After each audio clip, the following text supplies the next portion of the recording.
Speaker Charles Adubuaheng, the President's representative at the Ministry of Finance, and the Minister Designate for Finance, Mr. Ken Ufuriata, from far away United States of America, the technical team at the Ministry of Finance. May I also thank my colleague, ministers, and members of Parliament for the expression of good wishes and support. Let me also speak on this momentous occasion, wish the First Lady of the Republic happiest birthday for attaining the biblical optimum age of 70. Today, Friday, the 12th of March. Speaker, to Mrs. Irene Cheme-Sabonsu, let me just say, what can I do without you? Salt 95.9 FM. The Speaker, colleagues, I want to believe. Honorable Minister, is it an invitation for her to come and stand by you? Mr. Speaker, you know that she is a stranger in this house, and our rules will not permit her to stand by me. Otherwise, I know I will have the permission of the minority leader, in whom I'm sometimes well pleased to be by my side.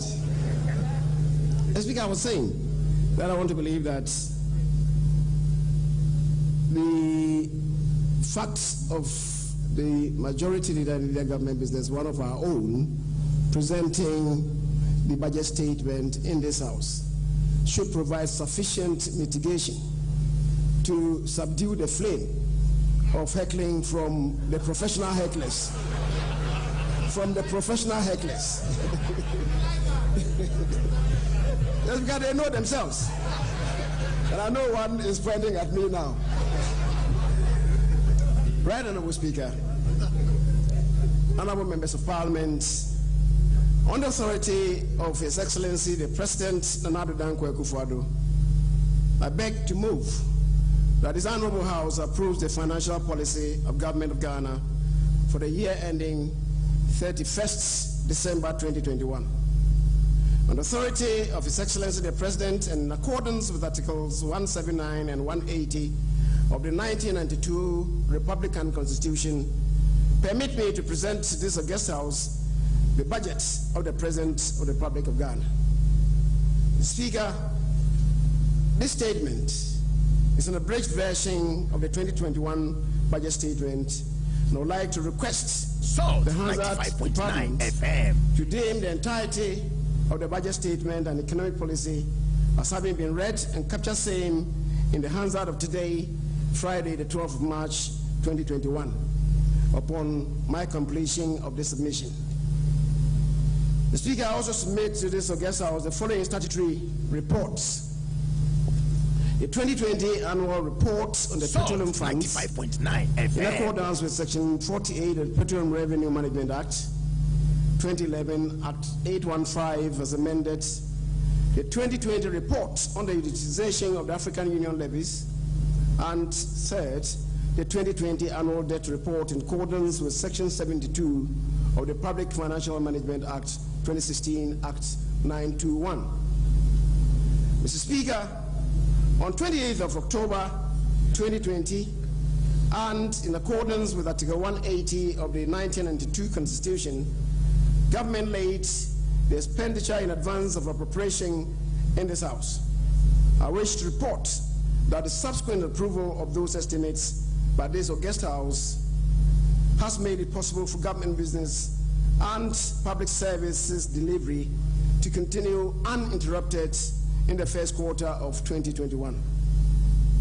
Speaker, just 3 days ago, on the 9th of March 2021, His Excellency the President of the Republic, Nana Addo Dankwa Akufo-Addo, presented the first message on the state of the nation of his second term. In that address, he clearly stated that even though, like other countries around the world, we've had to go through the worst possible pandemic of our lifetime, the nation is in relative good state, thanks to the grace of God and to the swift, decisive, responsible, and necessary actions taken by government to contain the virus, support families, and sustain the economy.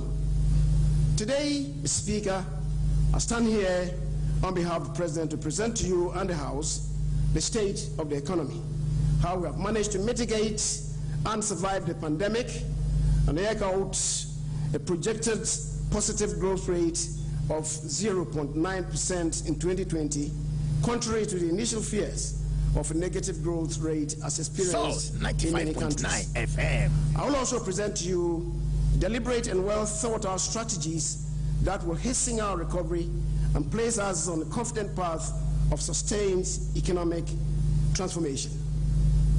Mr. Speaker, the year 2020 was a difficult period for Ghana and the rest of the world. Never before in recent history has a pandemic triggered such dramatic changes to lives and livelihoods simultaneously. The last of such pandemic of global impact was the Spanish flu in 1918, over 100 years ago. The ensuing crisis has disrupted supply chains and exerted undue pressure on economic and financial systems, killed businesses and jobs. Developing and emerging economies, including Ghana, have had to deal with external headwinds, falling commodity prices, and rising expenditures to address the effects of the pandemic. The International Monetary Fund has estimated that the global economy contracted by 3.5%, while global trade also contracted by 9.6%. The COVID-19 pandemic has upended the economies of over 150 countries and is the worst economic crisis since the Great Depression in the 1930s. Speaker, for the first time in our 64 years of nationhood, the government has had to tackle an unforgiving simultaneous health and economic crisis. The outbreak and the ensuing partial lockdown to contain the spread of the virus and protect lives and livelihoods brought socio-economic activities to a visual standstill, with the resultant loss of jobs, incomes, collapse of businesses, and loss of government revenues. The Speaker, from the onset of the COVID-19 pandemic in March 2020, His Excellency the President laid out 5 key objectives government sought to achieve. 1, limit and stop the importation of the virus. 2, contain its spread. 3, provide adequate care for the sick. 4, limit the impact of the virus on social and economic life. And 5, inspire the expansion of our domestic capability and deepening our self-reliance. The President made it an utmost priority to protect Ghanaian lives and above all else.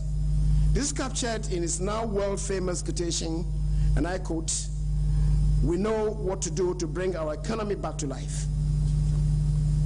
What we do not know how to do is to bring people back to life," unquote. Under his leadership, the country took the required swift, drastic, and decisive measures to mitigate the spread of the pandemic. We rapidly mobilized and deployed extensive internal and external resources to support Ghanaian households and enterprises. Speaker, at this juncture, permit me to acknowledge the support of our development partners, namely the International Monetary Fund, the World Bank, the African Development Bank, the European Union, and other bilateral partners who made available significant resources to complement our efforts.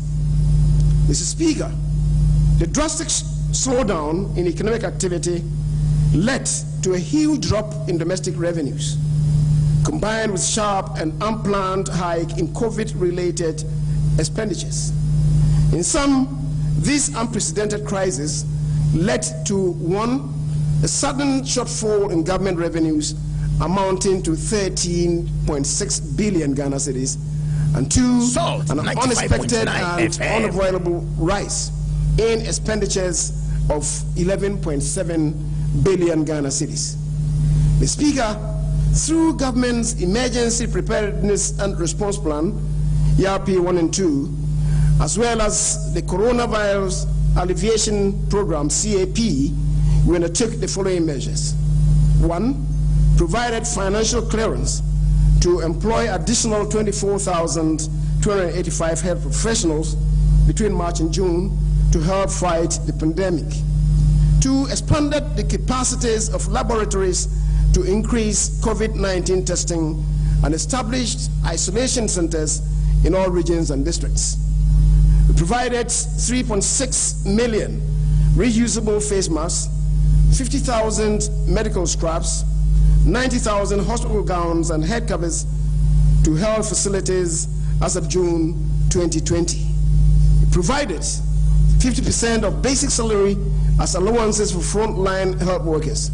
We waived income tax for all healthcare workers, waived income tax on 50% additional allowances paid to frontline health workers, absorbed the transport costs and cost of sustenance for contact tracers and field surveillance officers.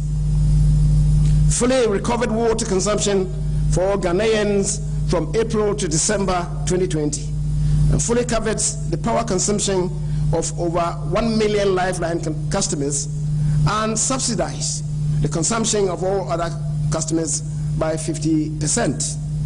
We rolled out the 750 million Ghana City CAPS and BUZZ programs in May 2020 to directly support micro, small, and medium-sized enterprises.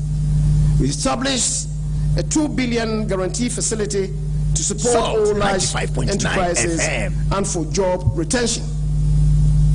12, 100 million Ghana City Fund for labor and faith-based organizations for training and skills development. An unemployment insurance scheme to provide temporary income support to workers who were laid off due to the pandemic. 14, we transferred over 50 million to 400,000 most vulnerable individuals under the LEAP program. Provided cooked meals to 2.744723 vulnerable persons and worked with faith-based organizations to distribute dry food packages to 470,000 families. We provided hot meals for 584,000 final year junior high school students and 146,000 staff of public and private schools from August 24th to September 18, 2020, as they wrote their final examinations. We supplied 5.2 million reusable face masks, 64,000 Veronica buckets, 8,100 thermometer guns, and in excess of 1.5 million pieces of 200 ml of hand sanitizers, as well as over 126,000 gallons of soap to enable schools reopening. We paid WASI examination fees amounting to 75.4 million for 314,000 third-year senior high school students. We reduced the communication service from 9% to 10% to support students and workers who have adopted online platforms to study and work. We extended due dates for filing of taxes from 4 to 6 months after the end of the financial year.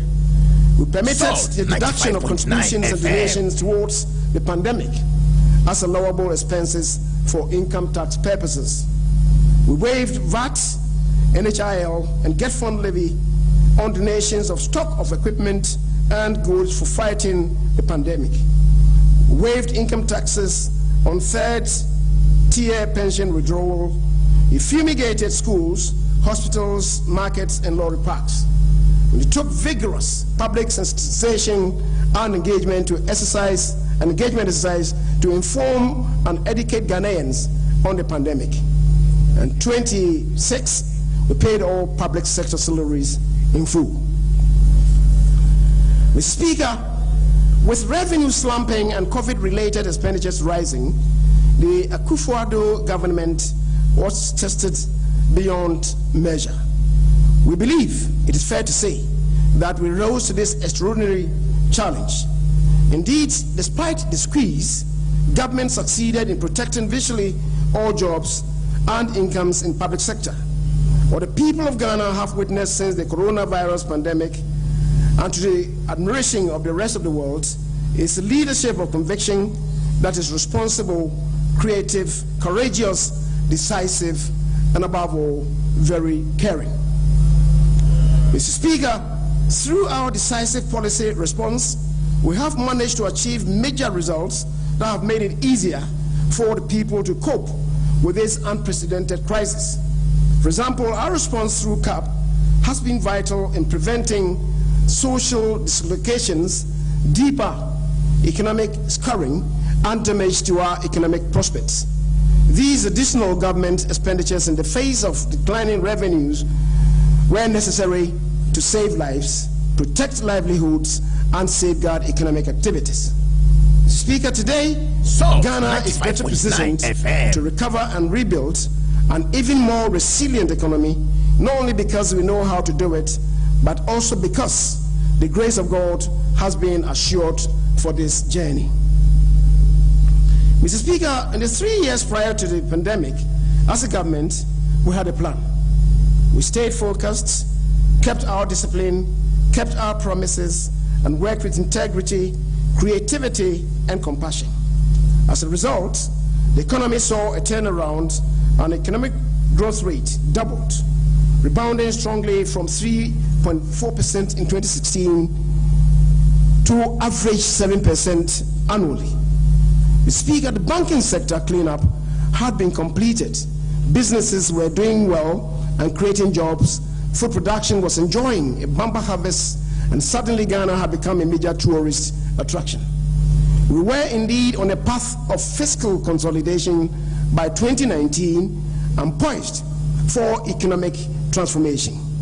Then out of nowhere, Mr. Speaker, the COVID-19 global pandemic hit us.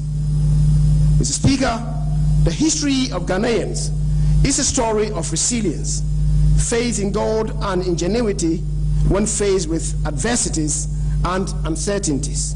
And so we proceeded from 2017 with discipline, hard work, and cooperation to get Ghana back to work. We took a severely challenged economy and restored its competitiveness within 3 years.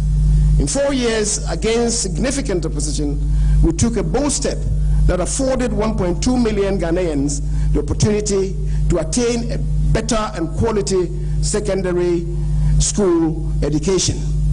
We took a financial sector on the brink of collapse, and 4 years cleaned it to build an even stronger financial ecosystem that is well capitalized, liquid, and solvent to fund our progress.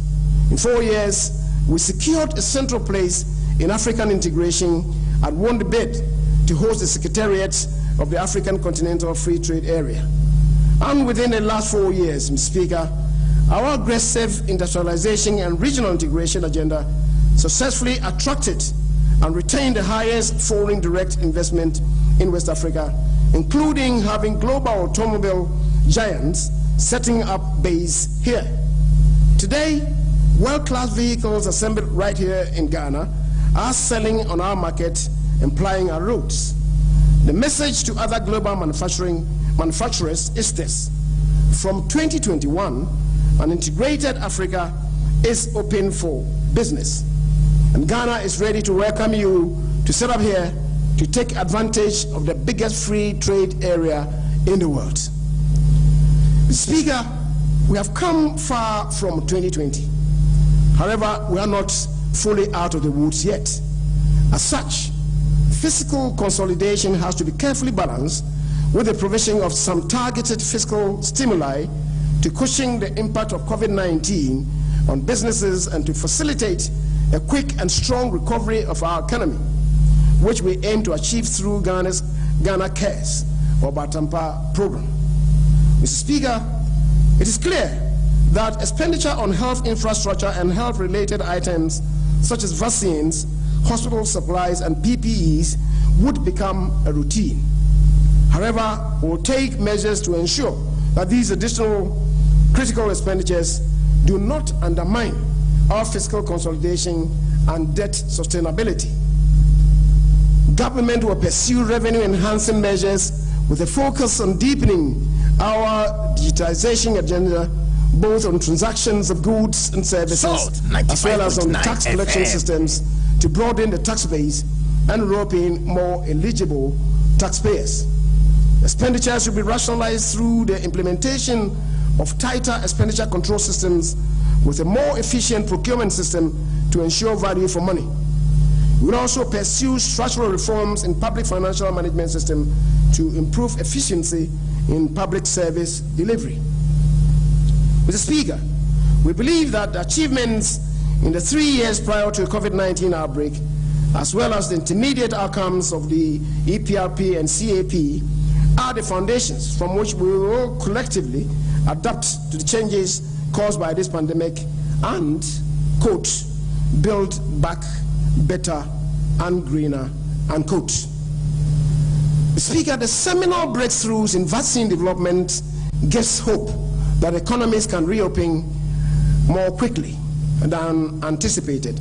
However, logistical challenges in access and administration of vaccines and the continued mutation and emergence of more infectious variants of the virus may further delay the resumption of full economic activities around the world. Mr. Speaker, in line with the President's determination to protect the lives of Ghanaians, we have prioritized the vaccination program against COVID-19. Through the bold leadership and adept diplomacy of His Excellency the President, Ghana became the first country in the world to receive its first batch of vaccines of the 600,000 doses through the COVAX initiative on Wednesday, the 24th February 2021. We are also working assiduously to secure vaccine for 20 million Ghanaians to enable us to attain herd immunity by the end of this year. Once again, Ghana has stepped up in front thanks to His Excellency the President's leadership. We are championing African excellence to become the vanguard against COVID-19 on this continent. However, Mr. Speaker, until we achieve herd immunity, we cannot let our guard down if we are to contain the spread of this virus. We must all commit to taking the vaccines in addition to adhering to the COVID-19 protocols that have been instituted for our safety and gradual return to full economic activities, recovering for sustained transformation. Mr. Speaker, in addition to continuing our priority programs, we will implement additional initiatives to drive recovery. These include: 1, scale up the vaccination of Ghanaians to enable us to attain herd immunity in Ghana by the end 2021. Continue the implementation of Agenda 111 to provide hospitals and related infrastructure nationwide to improve the delivery of health care. 3, intensify efforts to improve public sanitation. 4, support to those who have lost their jobs due to COVID-19 to find other gainful employment opportunities. 95.9 FM. Deploying resources for our security agencies to maintain peace and security. Complete many of our ongoing infrastructure projects within our resource envelope, reflecting the theme of the budget. The implementation of the Ghana Cares program to revitalize the economy and create employment. And 8, continue the implementation of our flagship programs, including Planting for Food and Jobs, the Free Senior High School, and the One District, One Factory agenda, plus the One Village, One Dam agenda. Mr. Speaker, the last 4 years let no Ghanaian in doubt that ours is a government that cares. We care about the welfare of the people. We care about the need for business to create wealth. The next 4 years will see a more clinical structural focus on President Akufo-Addo's transformation agenda as we build with deliberate rapidity on the gains so far made. In this regard, pursuing the 100 billion Ghana cedi Ghana Cares or Batampa program, which by far is the boldest and biggest economic recovery program in the country's history, will enable us to turn the challenges created by COVID-19 into opportunities for socio-economic transformation. This program will foster closer collaboration with the Ghanaian private sector, labor, the people, our development partners, and foreign investors.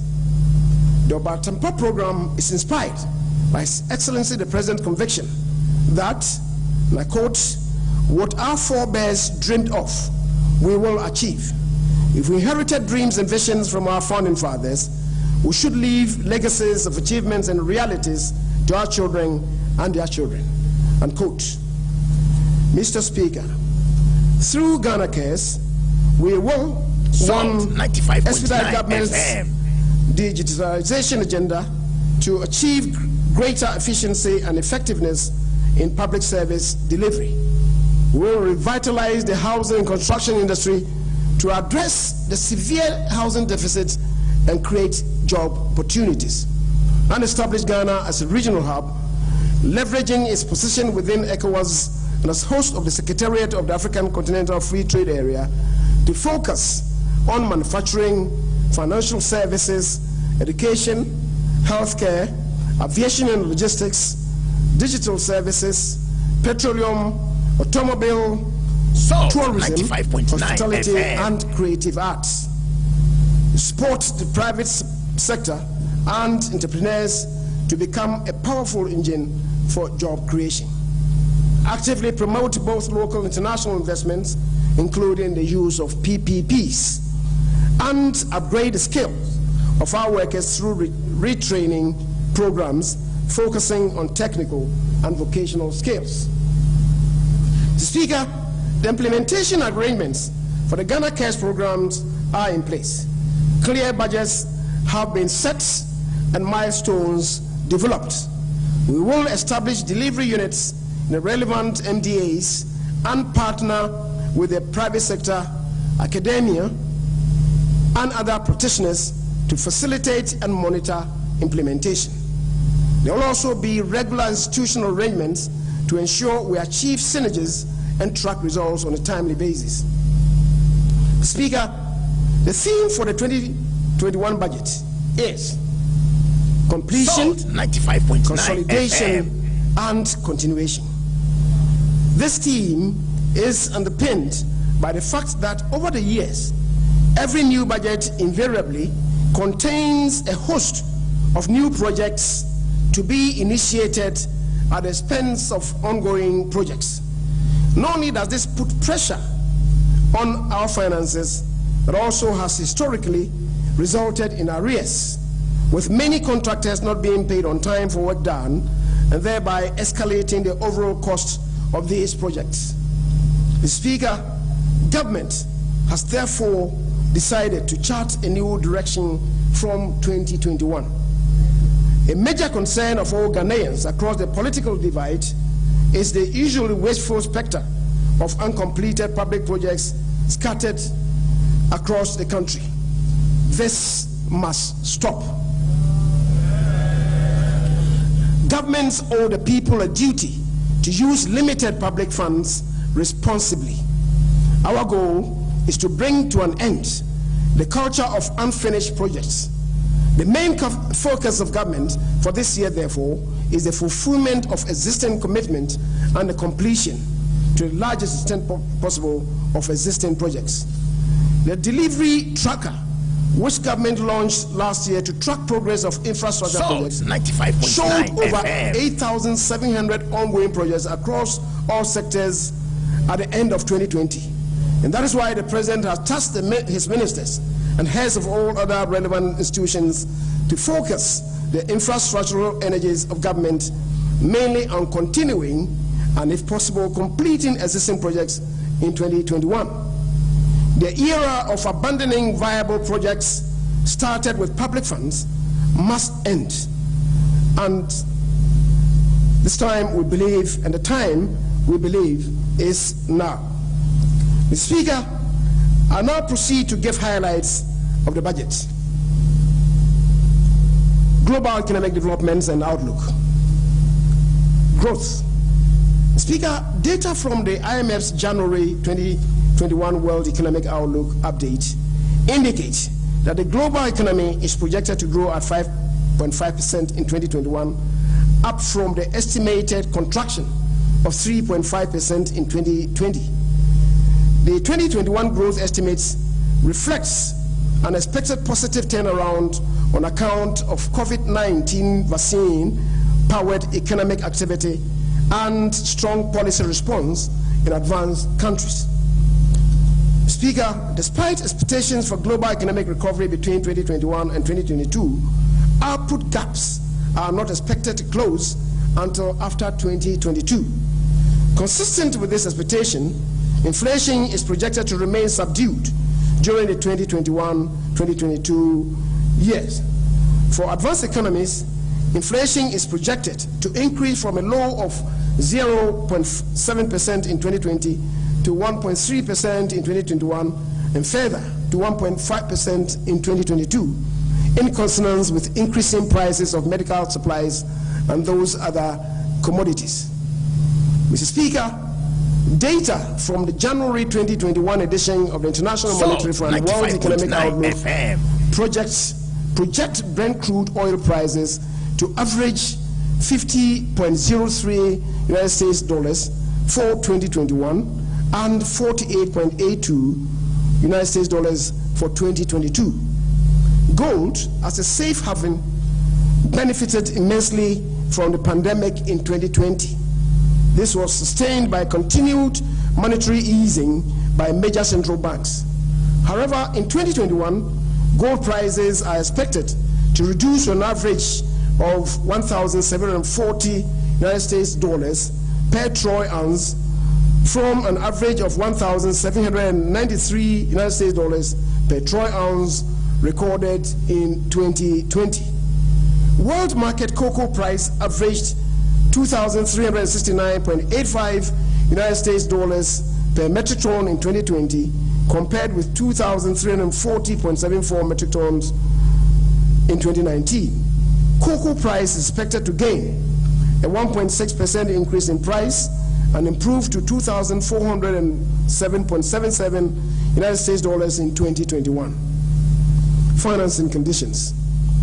Mr. Speaker, global financing conditions remain generally favorable throughout 2020, reflecting significant policy support which induced lower borrowing costs, boosted equity valuations, enhanced investor risk appetite, and narrowed sovereign bond spreads across emerging markets and developing economies.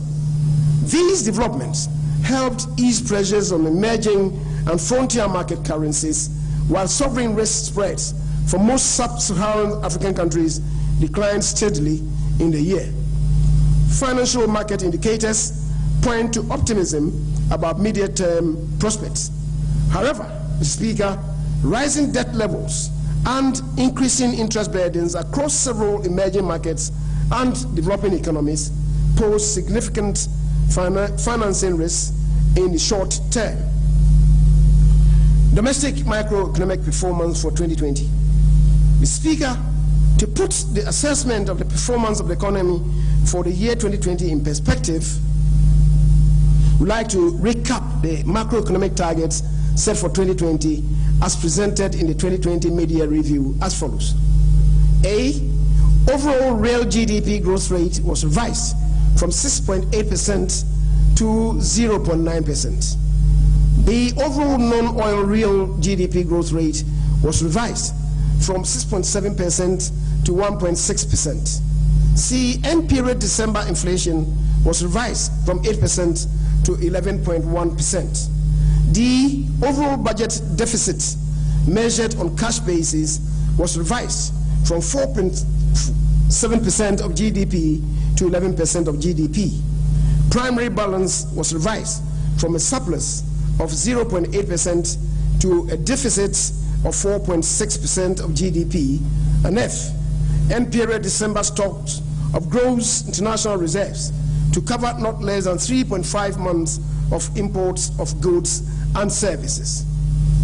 Mr. Speaker, even though complete 2020 gross domestic product data has not yet been released by the Ghana Statistical Service, provisional data for the first 3 quarters of 2020 show that the targets for most of the macroeconomic indicators are largely on track. A summary of this performance is as follows. Speaker, average overall real GDP growth for the first 3 quarters of 2020 was 0.2% compared with 6.0% for the same period in 2019. The projected outlook for 2020 is 0.9%, reflecting the impact of the COVID-19 pandemic.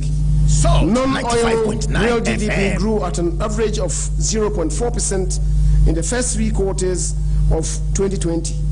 The projected outlook for 2020 is 1.6%.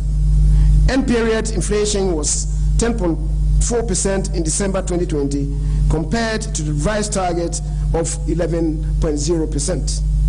The overall budget deficit on cash basis was 11.7% of GDP, excluding financial sector cleanup costs, against a revised target of 11.4% of GDP. The primary balance recorded a deficit of 5.3% of GDP against a target deficit of 4.6% of GDP. Gross international reserves accumulated to $8.6 United States billion, the equivalent of 4.1 months of import cover, slightly above target. Mr. Speaker, detailed performance in the real monetary, external, and fiscal sectors of the economy are provided below. Mr. Speaker, provisional estimates from the Ghana Statistical Service show that average overall GDP for 2020 grew at 4.9% in quarter 1, negative 3.2% in quarter 2, and negative 1.1% in quarter 3, bringing the average GDP growth rate for the period to 0.2%, reflecting mainly the impact of COVID-19 pandemic on the economy, as I've already related to. The most recent work on GDP puts 2020 projected GDP growth outlook at 0.9%. In terms of sectoral performance, the agricultural sector grew at an average of 4.5% in the first 3 quarters of 2020, followed by the services sector at 1.9%, while the industry sector contracted by 3.1% over the period. Mr. Speaker, price developments within the year were largely driven by volatile food prices, while non-food inflation remained fairly stable. Headline inflation rose sharply from 7.9% in December 2019 to 11.4% in July 2020.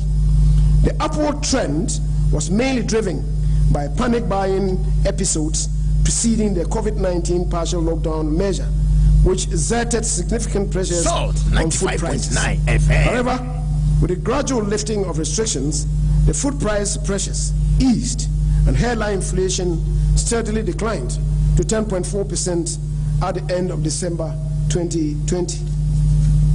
Monetary aggregates and credits. Speaker, developments in the monetary sector during the year 2020 showed increased pace of growth in all monetary aggregates, reflecting improved liquidity conditions in the economy. This was underpinned by supportive monetary and fiscal policies implemented to mitigate the impact of the COVID-19 pandemic. Provisional data on monetary aggregates at the end of December 2020 showed that broad money, including foreign currency deposits, grew on year-on-year basis by 29.6% compared to 21.7% in December 2019. Annual growth in banks' outstanding credit decreased in December 2020 relative to what was recorded in the corresponding period in 2019. The nominal annual growth of outstanding credit slowed from 23.9% in December 2019 to 5.8% in December 2020. Similarly, nominal growth in credit to the private sector slowed from 18.0% in 2019 relative to 10.6% in December 2020. In real terms, annual growth of outstanding credit to the private sector moderated from 9.39% growth in December 2019 to 0.17% in December 2020. Interest rates. Speaker, interest rates in the money market generally trended downwards in 2020 on year-on-year basis in line with the monetary policy rate. The 91-day and 182-day Treasury bill rates declined to 14.08% and 14.13% respectively in December 2020 from 14.69% and 15.15% in December 2019. Similarly, the rate on the 364-day instrument decreased to 16.98% from 17.88% over the same comparative period. Rates on secondary bond markets have also broadly declined, except rates on the 5-year and 7-year bonds, which increased by 35 basis points and 425 basis points to settle at 19.85% and 20.50% respectively. The weighted average interbank rate declined from 15.2% to 13.56%, resulting in improved liquidity conditions on the interbank market and increased trading among banks. Average lending rates of banks also declined to 21.10% in December 2020 from 23.59% recorded in corresponding period of 2019. External sector. Salt 95.9 FM. The external sector performance was also impacted by the COVID-19 pandemic through the trade and financial channels. The trade account recorded a lower surplus of $2.0 billion United States dollars, or 3.0% of GDP in 2020, compared with $2.3 billion United States dollars, equivalent to 3.4% of GDP in 2019. The decline in the surplus was driven largely by a 7.8% contraction in total export receipts, especially from crude oil exports, which declined sharply by 35.2%. In addition, the value of total imports contracted by 7.3%, reflecting a slowdown in import demand due to the pandemic.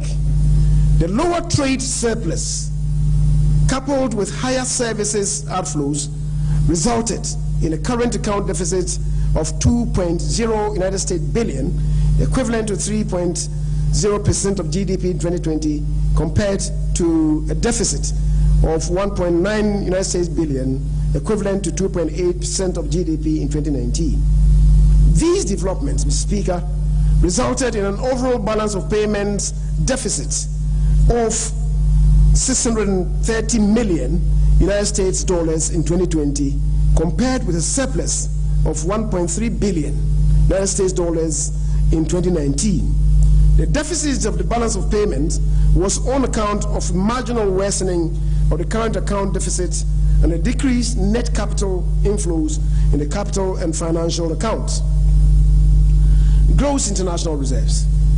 The Speaker, gross international reserves stood at $8.6 billion United States dollars, equivalent to 4.1 months of imports cover at the end of December 2020, from a stock position of $8.4 billion, equivalent to 4.0 months imports cover as of December 2019. Exchange rate development.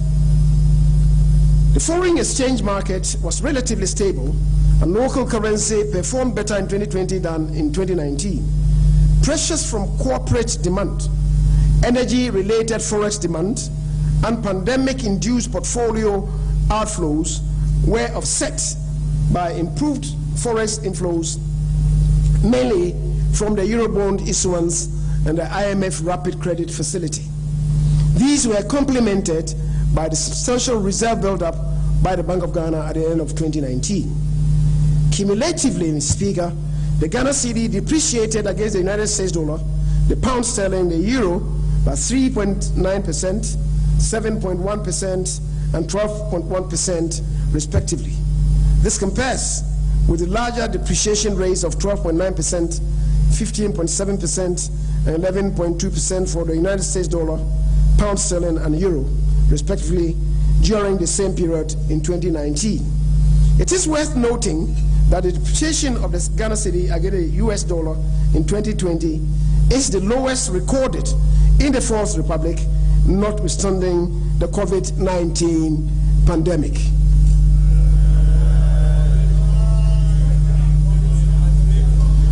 Mr. Speaker, it is worth noting, since my colleague, the Honorable Atuforsin, is beckoning me to state that the depreciation of Ghana cedi against the United States dollar in 2020 is the lowest recorded in the Fourth Republic, notwithstanding the impact of the COVID-19 pandemic. Mr. Speaker, the 2020 fiscal policy objectives were adversely affected by the outbreak of the 2019 pandemic, which resulted in the recalibration of the 2020 fiscal framework during the 2020 mid-year fiscal policy review to accommodate the unanticipated shocks and enable Ghana government to implement policies and programs to ensure that both lives and livelihoods were protected. Mr. Speaker, total revenues and grants was revised downwards by 13.4 billion to reflect the impact of the COVID-19 pandemic on revenues, while total expenditures were revised upwards by 11.8 billion to accommodate COVID-19 related expenditures, resulting in a revised budget deficit of 11.4% of GDP for 2020. Mr. Speaker, the unprecedented impact imposed by the COVID-19 pandemic led to the suspension of the set of fiscal responsibility rules for the 2020 financial year in accordance with Section 3, Sub 1 of the Fiscal Responsibility Act 2018, Act 9A2. Despite the adverse impact of the pandemic on the Ghanaian economy, especially in the first half of the year, implementation of the 2020 revised budget was largely on track. The provisional data of government's fiscal operations from January to December 2020 indicate that total revenue and grants exceeded a revised target of 2.7%, amounting to 55.12 billion, while total expenditures, including arrears clearance, amounted to 100.052 million, exceeding programmed expenditures by 2.4%. The consequent modest increase in total expenditures, despite the force majeure imposed by COVID-19 induced expenditures, is a clear indication that government adopted prudent expenditure management measures over the period. Mr. Speaker, the above revenue and expenditure performance resulted in an overall fiscal deficit of 11.7% of GDP, excluding the financial sector cleanup cost. Mr. Speaker, and let me repeat that the above revenue and expenditure performance resulted in an overall fiscal deficit of 11.7% of GDP, and that excludes the financial sector cleanup cost compared to the program deficit of 11.4% of GDP. The corresponding primary balance for the period was also a deficit of 5.3% of GDP, compared with the revised deficit target of 4.6% of GDP. The fiscal deficit, including the financial sector cost for 2020, is 13.7% of GDP. Mr. Speaker, the fiscal deficit was financed from both domestic and external sources. Given the tightness of the external financing conditions, government had to resort more to domestic financing, including drawdown in government deposits at the central bank, domestic market operations, and other sources of domestic financing. Net domestic financing amounted to 44.889 billion, equivalent to 11.7% of GDP. Net foreign financing amounted to 31 million against a target of 18.46 billion, or 4.8% of GDP. Mr. Speaker, petroleum liftings and receipts. Total crude oil production for 2020 was 66.9 million barrels compared to 71.4 million barrels in 2019.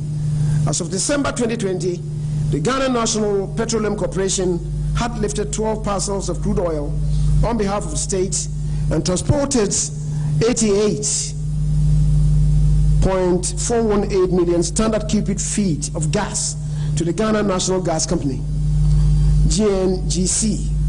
Total petroleum receipts, that's proceeds from liftings and other petroleum receipts, as at end 2020, amounted to $666.4 million United States dollars, equivalent to 3.8 billion Ghana cedis, compared with the receipts of $937.6 million United States dollars, equivalent to 4.9 billion Ghana cedis in the same period for 2019.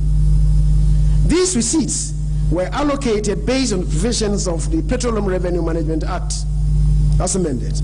In particular, the GNPC was allocated a total of $198.6 million United States dollars, made up of equity financing cost of $154.8 million United States dollars, and a share of the net carried and participating interest of $43.8 million United States dollars. The annual budget funding amount received a total of $273.4 million United States dollars, while the Ghana Petroleum Funds received $166.6 million United States dollars. The Ghana Petroleum Funds were distributed to the Ghana Stabilization Fund and the Ghana Heritage Fund in the ratio of 7:3, consistent with the Petroleum Revenue Management Act. Thus, the Ghana Stabilization Fund received $116.6 million United States dollars, while the Ghana Heritage Fund received $49.9 million United States dollars. Public debt development.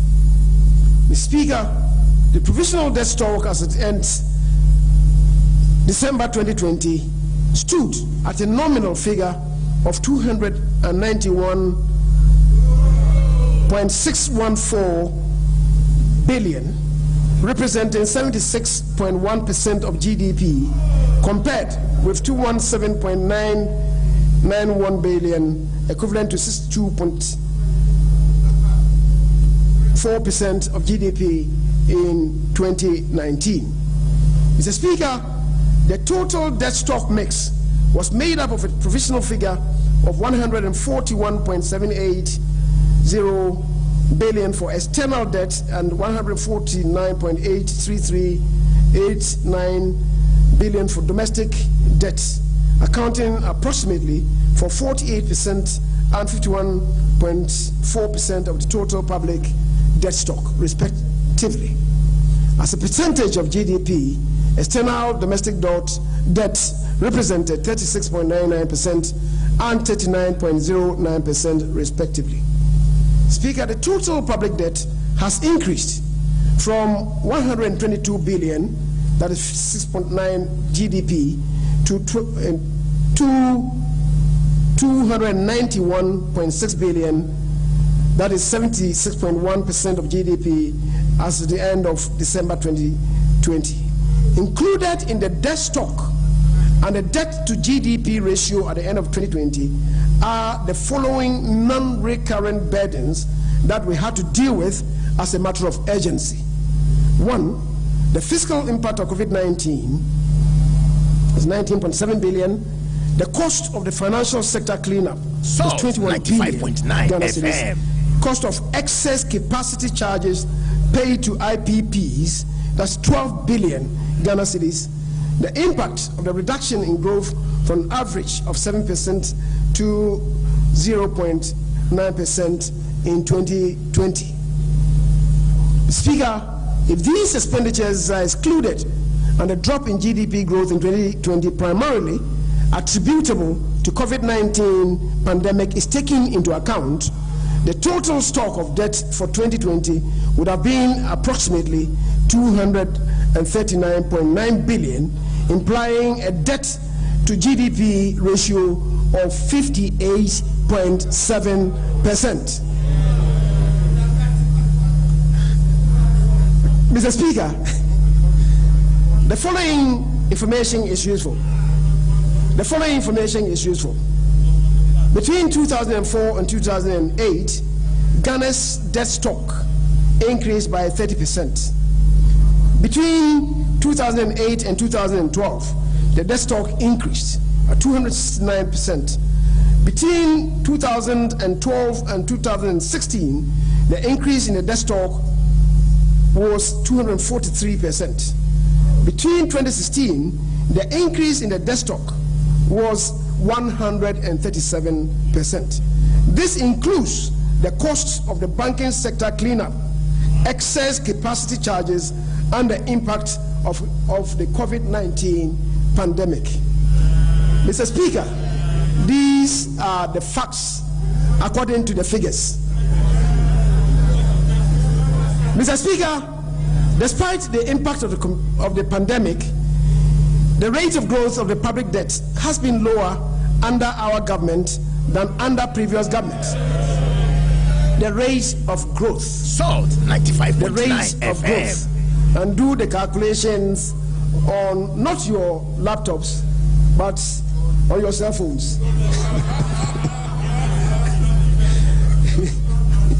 Mr. Speaker, the rate of debt growth was lower despite the massive investments in our flagship programs such as free senior high school, planting for food and jobs, NAPCO, one district, one factory, one village, one dam, one constituency, one ambulance, and the restoration of teacher and nursing training allowances, among others, while maintaining relative macroeconomic and exchange rate stability. Mr. Speaker, this reinforces the fact that the Akufo-Addo and indeed the NPP government are simply better managers of the economy and better protectors of the public purse.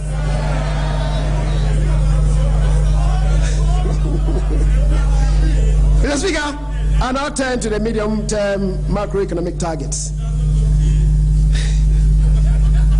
Mr. Speaker, the preoccupation of government in 2021 and the medium term, and therefore is to implement measures. The preoccupation of government in 2021 in the medium term, therefore, is to implement measures to mitigate the impact of the pandemic with a view to returning the economy to strong and sustainable growth while protecting lives and livelihoods.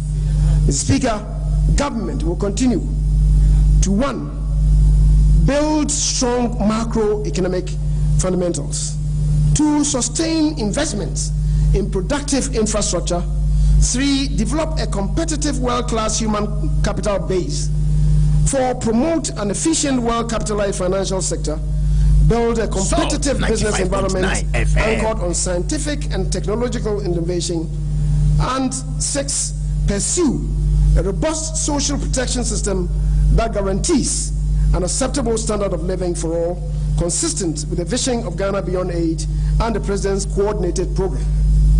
The broad macroeconomic objectives to support our vision development goals in the medium term are: A, restore and sustain macroeconomic stability anchored on fiscal discipline and ensuring debt sustainability.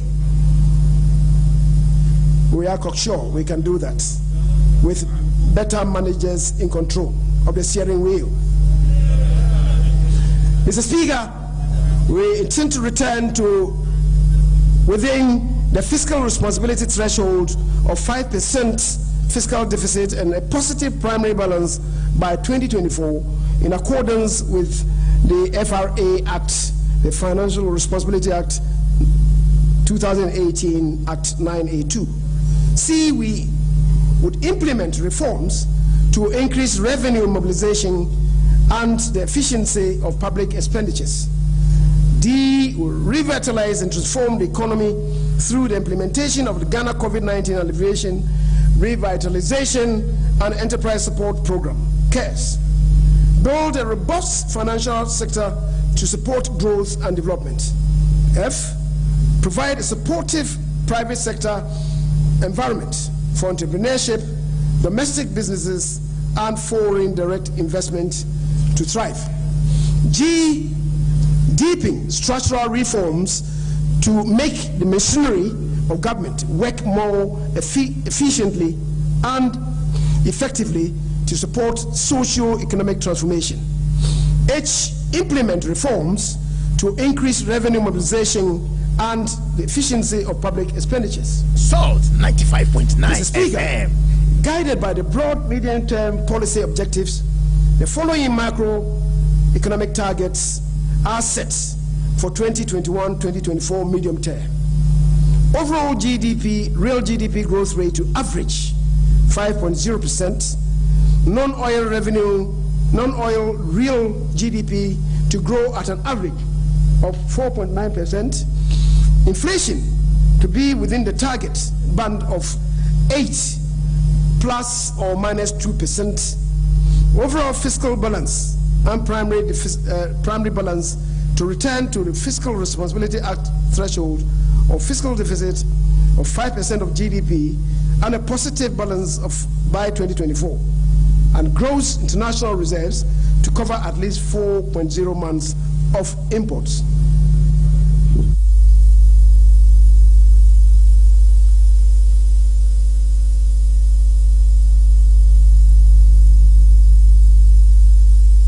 Speaker, based on the overall macroeconomic objectives and the medium-term targets, the following macroeconomic targets are set for 2021.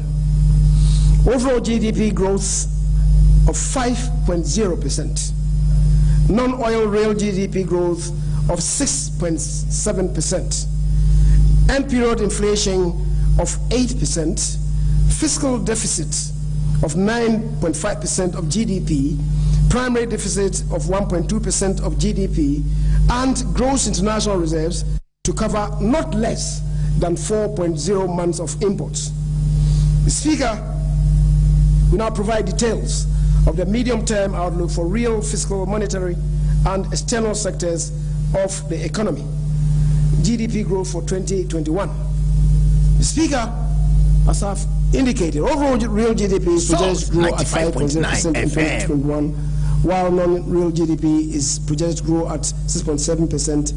In terms of sectoral growth, the agricultural sector is expected to grow at 4.0%, industry sector at 4.8%, and the services sector at 5.6%.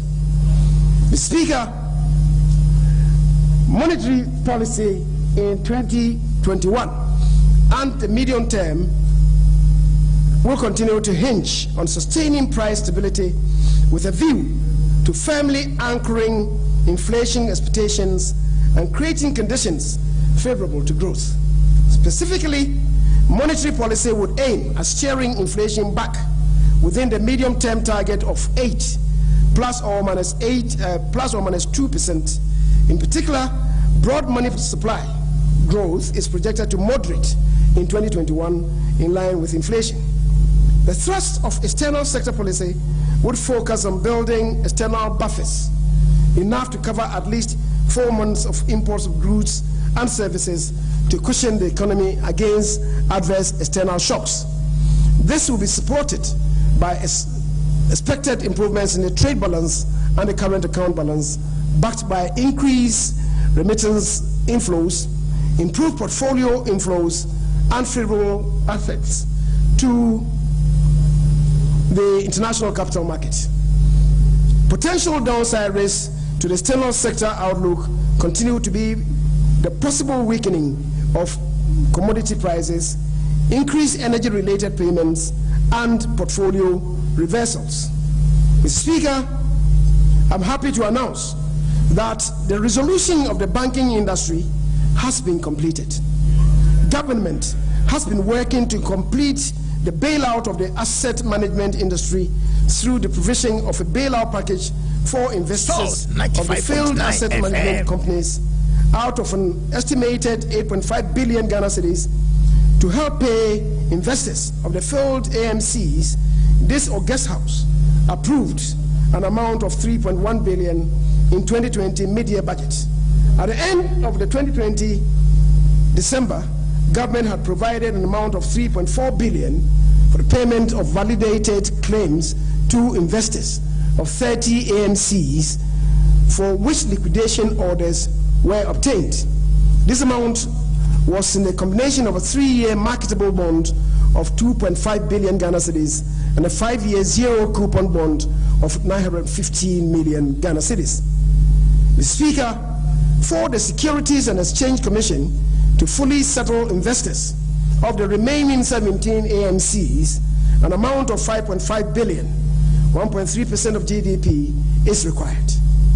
For this reason, we have come to this House once again to seek for your approval to raise an amount of 5.5 billion in 2021 to complete the asset management industry bailout, including Gold Coast Fund Management Limited, now Black Shield Capital Management, First Bank Financial Services Limited, Liberty Asset Management, Bridge Capital Asset Management Limited, Ideal Capital Partners Limited, and Frontline Capital Advisors Limited. International Capital Market Operations for 2021. Mr. Speaker, over the past few years, many frontier and emerging economies have broadened the range of debt instruments they have deployed.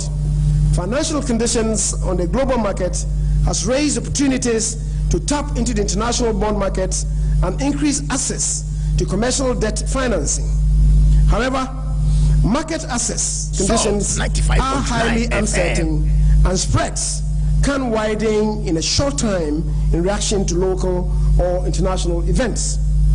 Following from this, the Ministry of Finance took a proactive approach and presented and secured parliamentary approval on 10th November 2020 for this as part of the 2021 expenditure in advance of appropriation for the 2021 fiscal year.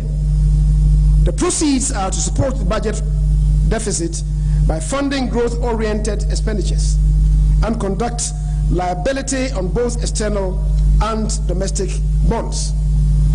The limit of funding from the capital market was up to $5 billion United States dollars through multiple instruments made up of Eurobonds, diaspora bonds, sustainable bonds, green bonds, and social bonds, and a syndicated term bridge financing.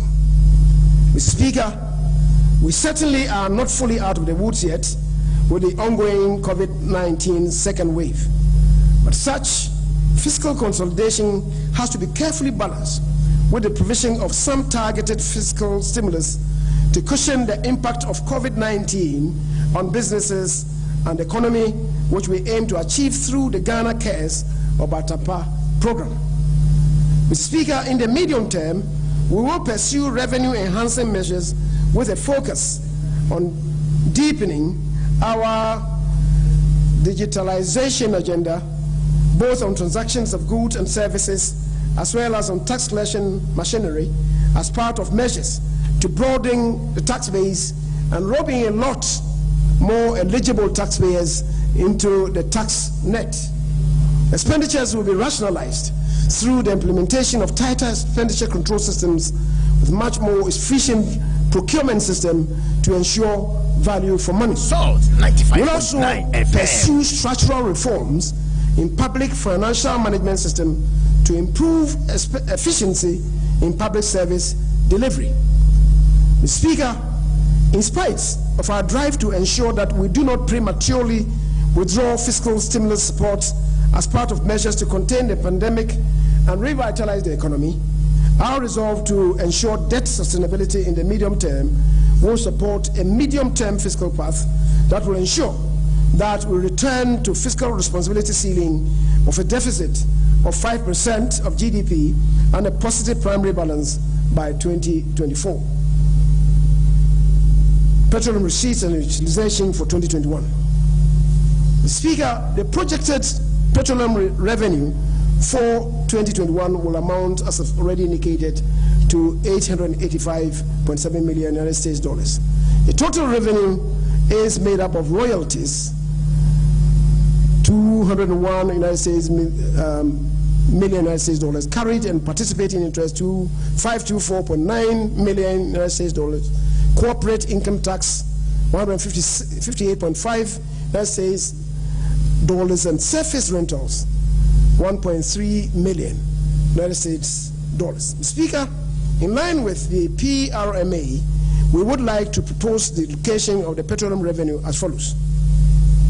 1. Allocate 283 million to GNPC for its equity financing costs, $179.33 United States million, and share of the net carried and participating interest, $103.69 million. Allocate 70% of the benchmark revenue of United States dollars, $602.7 million to ABFA. Allocate 30% of the benchmark revenue to the Ghana Petroleum Funds, and allocate $126.57 million of the Ghana Petroleum Funds amount to the Ghana Stabilization Fund, and $54.24 million to the Ghana Heritage Fund.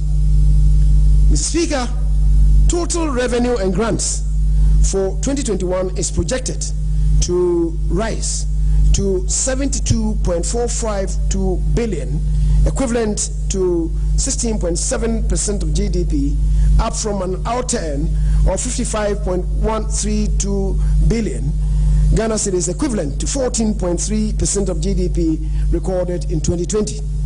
Domestic revenue is estimated at $70.987 billion in 2021 as Ghana cedis, and represents an annual growth of 31.7% over the recorded outturn for 2020.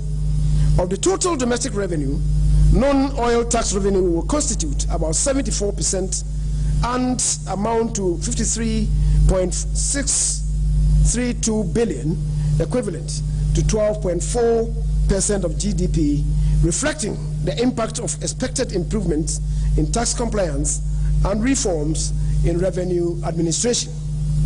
Mr. Speaker, government recognizes that as a result of the impact of COVID-19, times indeed are hard for many of our people.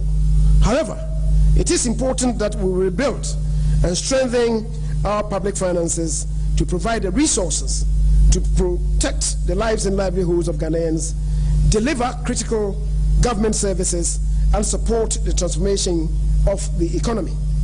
It will also ensure fiscal and debt sustainability. We have to do this ourselves, as no one will do it for us. Rebuilding our public finances requires us to implement some important fiscal measures to mobilize additional domestic revenue. Mr. Speaker, government recognizes that as a result of the impact of COVID-19,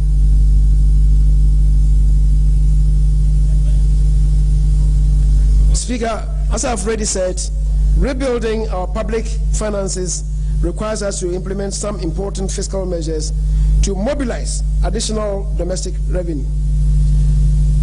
COVID-19 health levy.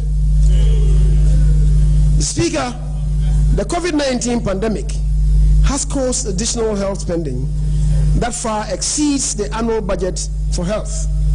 Some of the actions that are being implemented by government to address this pandemic include: 1, procurement of vaccines. The first batch of 600,000 doses from the COVAX facility, as I've already related to, have already been delivered. An additional 17,600,000 vaccine doses to be delivered by June, with more to come in the course of the year. Vaccination of Ghanaians, as at Wednesday, 10th of March 2021, is 262,365 Ghanaians receiving the first dose of the vaccines. Establishment of 14 medical waste treatment facilities across the country for safe disposal of medical waste in collaboration with the private sector. 33 major health projects have been approved for implementation at a cost of 890 million euros. To date, 14,600,000 pieces of personal protective equipment, PPEs, produced domestically for health workers, students, teaching and non-teaching staff of tertiary and secondary educational institutions. Agenda 111 will see to the construction of 100-bed district hospitals in 101 districts with no hospitals, 7 regional hospitals for the new regions, including one for the Western region, the construction of 2 new psychiatric hospitals for the Middle Belt and Northern Belt, respectively, and the rehabilitation of the Ifeanyi Hospital in the Western region. The need to recruit more health care professionals, in addition to the 100,000 recruited in the first term of the president. To provide the requisite resources to address these challenges and fund these activities, government is proposing the introduction of a COVID-19 health levy of 1 percentage point increase in the national health insurance levy and a 1 percentage point increase in the VAT flat rate to support expenditures related to COVID-19. Sanitation and pollution levy. Mr. Speaker, notwithstanding the progress that we have made in the areas of sanitation and pollution, there is still a lot more to be done. Specifically, we need to, 1, improve urban air quality and combat air pollution. 2, we should support the re-engineering of landfill sites at Pone and Uti. 3, support fumigation of public spaces, schools, health centers, and markets, including lorry parks. Revamp, reconstruct poorly managed landfill facilities. 5, construct more sustainable state-of-the-art waste treatment plants, both solid and liquid, in selected locations across the country. 6, construct waste recycling and compost plants across the country. 7, construct more sanitation facilities to accelerate the elimination of open defecation. 8, construct final treatment and disposal sites for solid and liquid waste. 9, provide dedicated support for the annual maintenance and management of major landfill sites and other waste treatment plants and facilities across the country. 10, construct medical waste treatment facilities to prevent the generation of infectious diseases, especially under the coronavirus treatment program. Mr. Speaker, these are all very critical investments that have to be made for the benefit and dignity of all Ghanaians. These will ensure sustainable sanitation management, improve the quality of life, and reduce the number of deaths and diseases from poor sanitation. To provide the requisite resources to address these challenges and fund these activities, government is proposing a sanitation and pollution levy, SPL, of 10 pesos on the price per liter of petrol or diesel under the Energy Sector Levies Act, ESLA, Energy Sector Recovery Levy, Delta Fund. Mr. Speaker, it will be recalled, yes, Bola tax, to clean up our environment so that you are not affected by diseases. Mr. Speaker, it will be recalled that when crude oil prices increased substantially between 2017 and 2018, government abolished excise taxes and reduced special petroleum tax from 17.5% to 13% to mitigate the impact on domestic petroleum prices. However, due to the difficulties faced by the economy arising from higher excess capacity payments in the energy sector, which have not reflected in energy tariffs.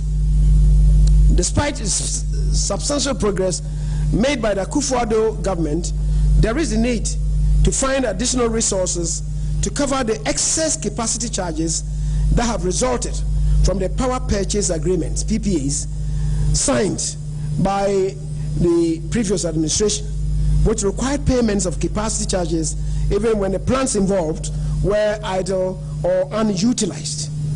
Mr. Speaker, it has become very necessary for government to consider a review of the energy sector levies.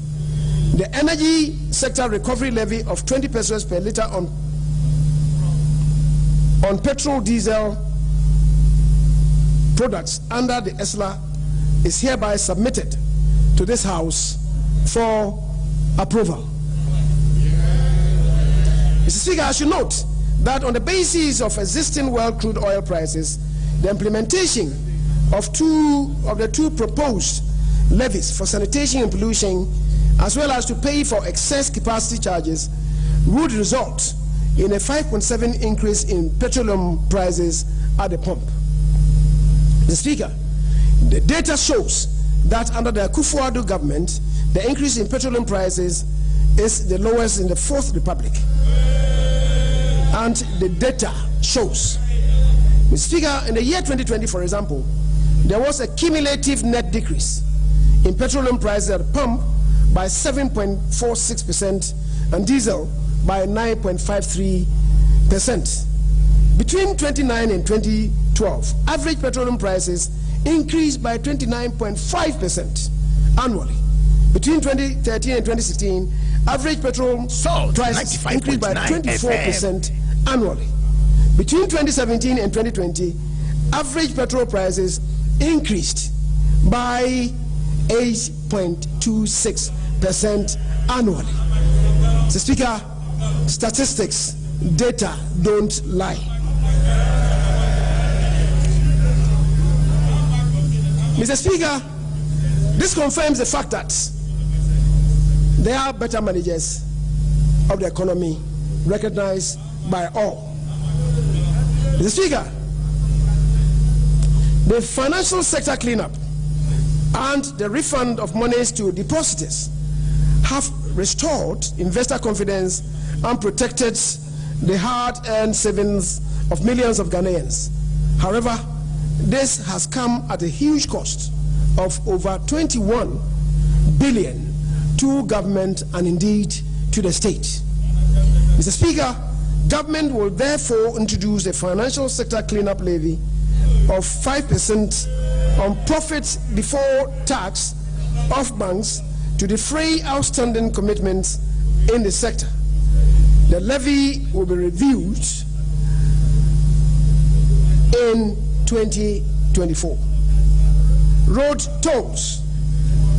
Mr. Speaker, to maintain improvement on our roads, and all of us in this house every now and then demanding of the Minister for Roads improvements in our road network and indeed improvements in our roads. Mr. Speaker, to maintain the improvement on our roads, government will review existing road tolls and align them with current market rates. This will form part of the framework for promoting burden sharing as we seek to transform our roads and infrastructure sector in a post-COVID era. Mr. Speaker, furthermore, in 2021, we will amend the Fees and Charges Miscellaneous Provisions Act 2018 that governs the setting of rates and tolls to accommodate an automatic annual adjustment that will be pegged to previous year's average annual inflation as published by the Ghana Statistical Service. Mr. Speaker, in 2021, the GRA will intensify audits and institute measures to recover all outstanding debts and enforce collections in the extractive industry. A study of the downstream petroleum sector indicates that there is still the challenge of underreporting and evasion of taxes by some industry players. The GRA, in conjunction with the relevant agencies, will mount a campaign to deal with these unlawful acts. Mr. Speaker, gaming has become a major income all across the globe and a significant source of government revenue. The influx of online betting and automation of the once totally manual process has changed the character of revenue sources from that industry. It is estimated that Ghana loses over 300 million Ghana cedis annually in revenue due to leakages in the sector.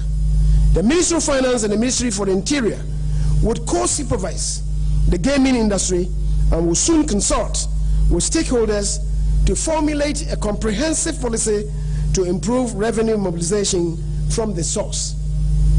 COVID-19 support. Mr. Speaker, government in 2020 outlined a number of initiatives to cushion the effect of the pandemic on the populace. Some sectors of the economy and sections of the population, however, continue to suffer the devastating consequences of the pandemic.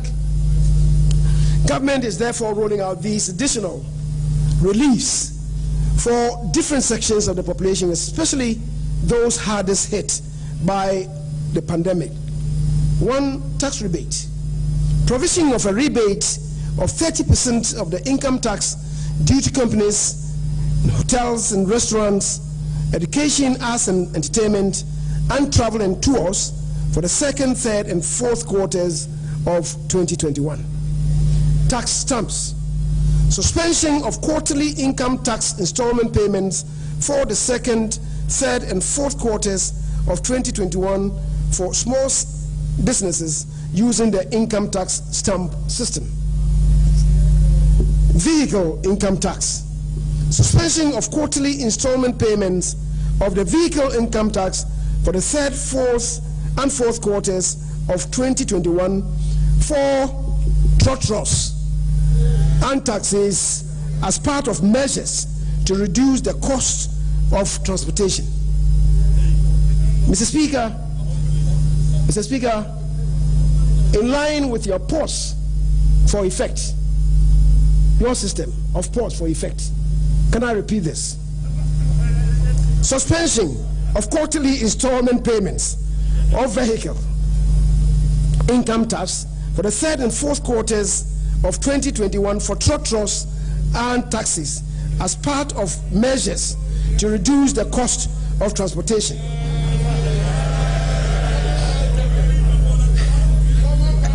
Extension, Speaker, the 4th, extension of the waiver of interest as incentive for early payment of accumulated tax arrears.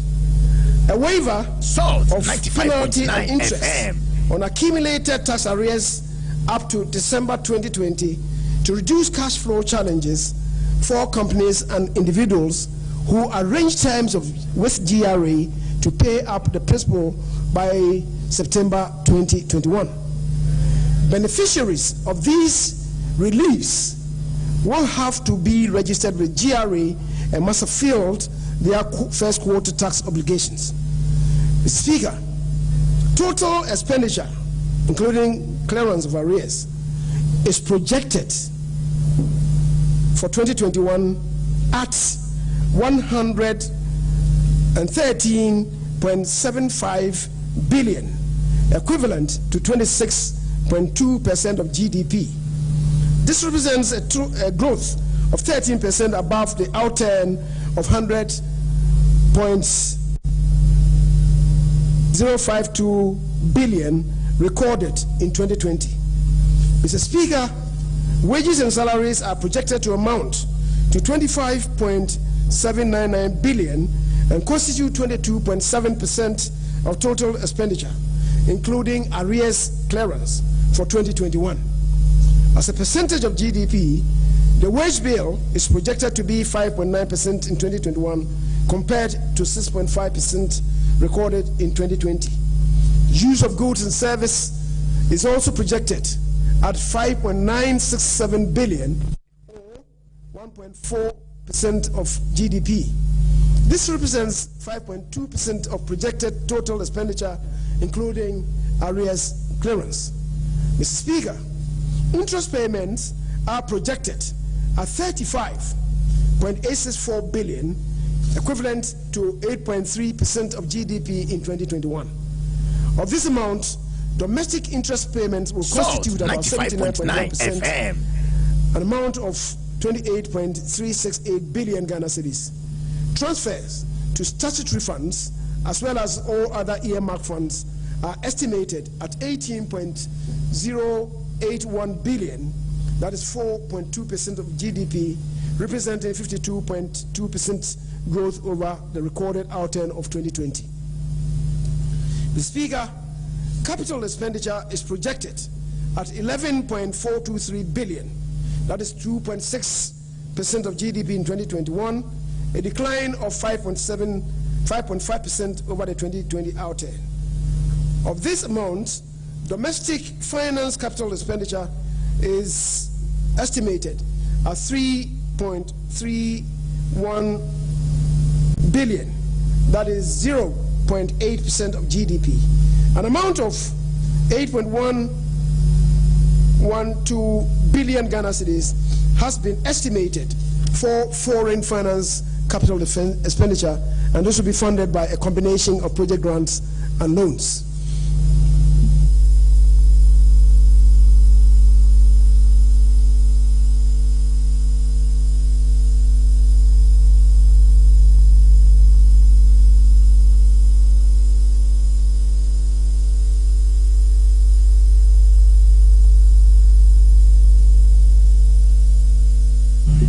Mr. Speaker, based on the estimates for total revenue and grants and total expenditure, the 2021 fiscal operations will result in an overall fiscal deficit of 41.298 billion, equivalent to 9.5% of GDP.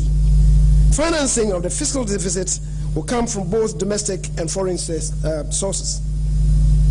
Net domestic financing will amount to 25.424 billion, that is 5.9% of GDP, while net foreign financing will amount to 15.870 billion, amounting to 3.7% of GDP, and will include a planned international capital market program to raise up to $5 billion, of which 1.5 billion will be used to support the implementation of the 2021 budget, and the rest for liability management. Speaker, a corresponding primary deficit equivalent to 1.3% of GDP is also projected for the year. Now, update on key programs. The programs and activities being implemented by the MDAs and the MMDAs are based on Ghana's medium-term National Development Agenda 2018 to 2021. As well as the Ghana Beyond Aid agenda. The programs also aim to attain the objectives and targets arising from our international commitments with regard to the UN Agenda 2030, that's the SDGs, and the African Union Agenda 2063. Mr. Speaker, as I indicated earlier, the health and economic consequences of the COVID-19 pandemic has adversely impacted the delivery of the planned programs and activities of MDAs and MMDAs approved in the 2020 budget. However, it is projected that the rollout of the government's vaccination plan, which started in March this year, will expedite a resumption of full economic activities and facilitate the implementation of the planned programs and activities in the 2021 budget. Speaker, I will therefore highlight the performance of key sectors in 2020, as well as programs and activities planned for the implementation in 2021. FM. Health. Mr. Speaker, in pursuit of government's health infrastructure drive, including Agenda 111, the ministry awarded contracts for the construction of 101 district hospitals, 7 regional hospitals, and 3 psychiatric hospitals. In 2021, the implementation of these projects would continue. In addition, the following health infrastructure projects were completed in 2020. Staff housing for 4 district hospitals at Trifo-Praso, Tepa, Nsoko, and Bekwai district hospitals. District hospitals in Sola, Tolon, Somenya, Buipe, Huita, and the polyclinic in Bamboy. 9 CHIPS components at Wiaboman, Greater Accra region, at Trifo, Bono region, Kofi Asua, Bono region, Manti Wareso, Brohaf region, Amachi Krombro region, Miriam Friwo, Bro region, Samproso, Ashanti region, Koforidiania Offenso, Ashanti region, Akaso, Western region. Mr. Speaker, to expand health workforce, government recruited 58,191 personnel into the various agencies in the health system. Out of this, 50,970 were permanent staff, and the remaining 7,000 were temporary workers in 2020. Mr. Speaker, in 2021, government will continue with the construction of the following health infrastructure projects: the Koforidua Regional Hospital, Shama District Hospital, FM. The La General Hospital, the Tema Regional Hospital, reconstruction of the Central Medical Store, District Hospital in Kranza, Accident and Emergency Center, Domar Hospital. Education. Mr. Speaker, in line with the commitment to ensure adequate logistics for effective administration of schools and educational directorates, government procured and distributed 840 pickup trucks and 350 buses. In addition, 2,000 motorbikes were distributed to circuit supervisors to enhance monitoring in their line of duty. Mr. Speaker, in recognition at the basic education program level, in recognition of the important role of infrastructure in the quest to provide basic education for all children, a total number of 195 basic education projects were completed in 2020. In 2021, government will continue with those ongoing infrastructure projects. Mr. Speaker, government in 2020 absorbed the examination registration fees for 403,878 candidates from the public junior high schools across the country. In 2021, the registration fees of 416,066 candidates from public junior high schools will also be absorbed. The Speaker, can I take that again? In 2021, the registration fees for 416,066 candidates from public junior high schools will also be absorbed. The Speaker, the implementation of the free senior high school program has resulted in increased demand for secondary education. The total number of beneficiaries from the 2019-2020 academic year was 1,200,580 students. A total of 539 projects out of the 1,119 senior high school infrastructural projects have been completed to accommodate the increased enrollment of free senior high school students. In addition, government completed 28 community day senior high school e-blocks under the Secondary Education Improvement Program. Mr. Speaker, government has invested a large amount of resources to increase access and improve quality of TVET education by expanding infrastructure through the construction of new institutions and upgrading of facilities in existing technical universities as well as technical and vocational institutes. Mr. Speaker, to make colleges of education freely accessible to all eligible students and trained teachers to drive quality education provision, an amount of 78,857,120 Ghana cedis was disbursed to a total of 47,135 teacher trainees in all public colleges of education for the second semester of 2019-2020 academic year. In 2021, Mr. Speaker, an amount of 171,241,500 Ghana cedis will be paid for the first and second semesters of the 2020 and 2021 academic year. Salt 95.9 FM. The Speaker, in 2020, the country had adequate generation capacity to meet the demand for domestic, commercial, and industrial customers. The 200 megawatts Amandi Power project was approximately 98% complete and currently at the last phase of commissioning. Phase 1A of the 400 megawatt early power project, 147 megawatts, that's the phase 1, is currently going through commissioning. In 2021, the Ameri plant will be relocated to Kumasi to help stabilize the national grid. Mr. Speaker, the power purchase agreement renegotiations aimed at reducing capacity charges and consequently the overall costs of power generation are ongoing. The third round of negotiations has commenced following the approval of recommendations submitted by the negotiating team.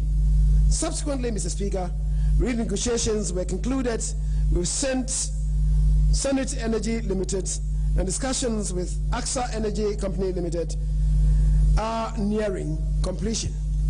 Mr. Speaker, following the approval of the Polygu multi-purpose dam project by Parliament, pre-commencement activities as well as engagement of the owner's engineer to provide technical support to VRA to supervise and manage the EPC contract has commenced. Mr. Speaker, to strengthen our national grid, the following projects, which are various stages of completion, will continue in 2021. Lot 1, the Kumasi Kintampo of the 330 kV Kumasi Bolgatanga transmission line project is nearing completion. The 161 kV Volta Achimota Malam transmission line upgrade project has Salt 95.9 FM. 53% for the Volta Achimota section and 31% completion rate for the Achimota Malam transmission line.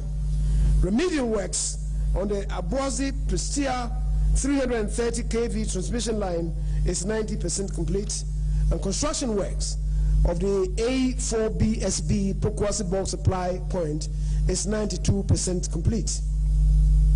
Mr. Speaker, other projects to be pursued in 2021 include the construction of a new substation at Dunkwa on a Fin, reconstruction of the overaged 161 kV transmission lines from the Abuazi through Dunkwa to Asarienso with higher capacity, and reconstruction of the existing 330 kV and 161 kV Abuazi switch yards. Mr. Speaker, a total of 388 out of the 560 communities were connected to national grid under the Rural Electrification Program. The national electricity access rate increased from 84% in January 2020 to 85.17% by the end of December 2020, with over 10,000 communities so far connected to the national grid. In 2021, the ministry will ensure and monitor the completion of ongoing SHEP 4 and SHEP 5 projects across the country. Various electrification projects in the northeast, Savannah, Eastern, and Volta, Ashanti, Western North, Ahafo, Bono East, and Brui regions, among others, will also be undertaken. 766 towns will be connected under these projects in 2021. Mr. Speaker, in line with our commitment Salt 95.9 FM, a total 26 megawatt plant out of the 50 megawatt plant solar projects undertaken by the Bui Power Authority was commissioned on the 27th of November 2020. The remaining 24 megawatts plant and a 1 megawatt plant floating solar plant is expected to be completed by the third quarter of 2021.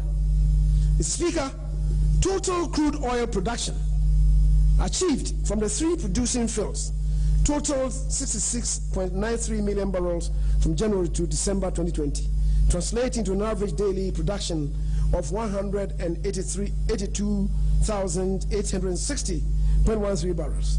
A total of 88.53 million standard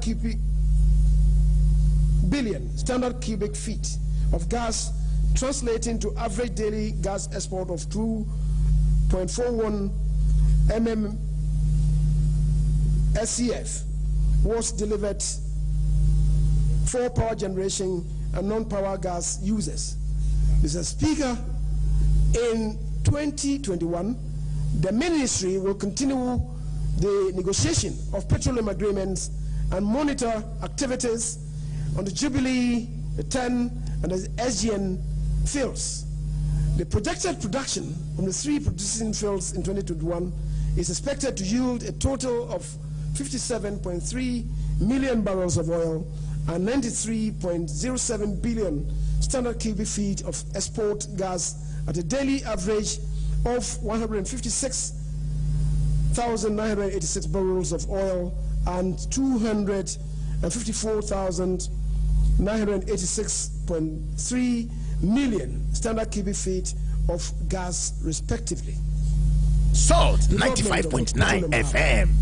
Speaker, the Petroleum Hub Corporation Bill was passed by Parliament in law on the 23rd of October 2020. In 2021, we will ensure the setup of the operationalization of the Petroleum Hub Development Corporation. Preparatory activities such as the conduct of a strategic environmental assessment, spatial planning, and land acquisition activities towards the development of the hub will be continued. Security, crime management program. Speaker, in 2020, to preserve the peace and security of the nation, the Ghana Police Service deepened the intelligence-led policing through gathering of critical intelligence for effective and efficient combat of criminals in a proactive manner. Speaker, 709 office cadets graduated and 2,335 recruit officers passed out of the Ghana Immigration Service GIS Academy and Immigration Service Training School, respectively, at Asante. The service arrested a total of 5,448 other nationals for breaching immigration laws, and penalties were imposed and fines collected from the offenders.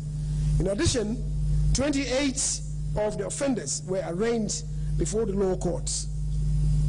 In 2021, the ministry, through the Ghana Prison Service, will continue with the construction of the Swan Prison Remand Project and other prison construction projects, train 2,200 inmates in technical and vocational skills, and provide formal education for 1,000 others.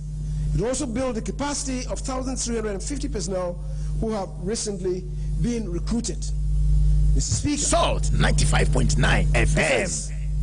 The Ghana Armed Forces continue to complement internal security in 2020.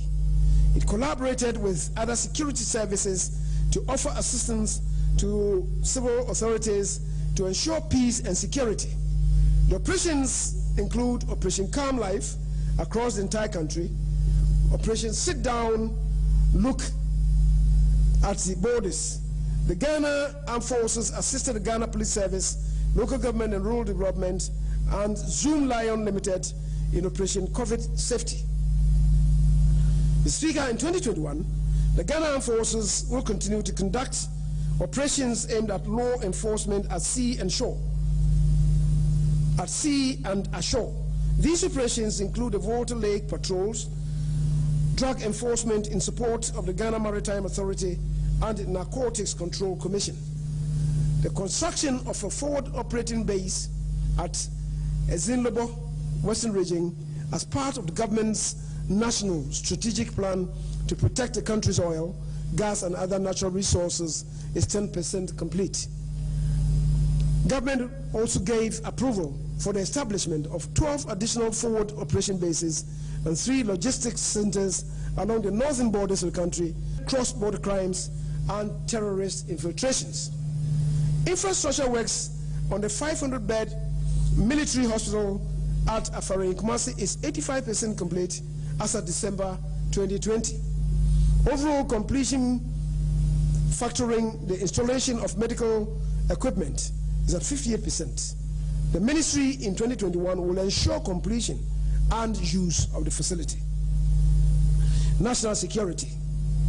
Speaker, the National Intelligence Bureau, NIB, the National Signals Bureau, NSB, counted the terrorism associated 95.9 FM e-crimes violent and organized crimes, and other national security threats. Mr. Speaker, in 2021, these agencies will improve the capabilities of intelligence gathering, dissemination, and special operational activities among the security and intelligence agencies. Road and bridge construction. Mr. Speaker, His Excellency the President, Nadu Dankwa Akufo-Addo, in presenting the message on the state of the nation, declared 2021 at the second year of roads. Speaker, with this declaration, we will continue the prioritization of road construction. Government will continue to pursue the following ongoing projects that are at various stages of completion under the Sino-Hydro Master Facility. Speaker, the Accra Inner City roads, about 84 kilometers, the Kumasi Inner City roads, 100 kilometers, the Tamale Interchange project, which is about 60% complete, the PTC Roundabout Interchange project, Takoradi, Adenta Dodiwa Dual Carriageway, the Sunyani Inner City roads, 39 kilometers, Western Region and Cape Coast Inner City roads, 32.19 kilometers, upgrading of selected feeder roads in Ashanti and Western regions, construction of Hohoi, Jessica, Dodi Pepesu Road, 66.4% kilometers, which is 32% complete now. Mr. Speaker, government will also continue with some ongoing projects which have seen significant progress as follows.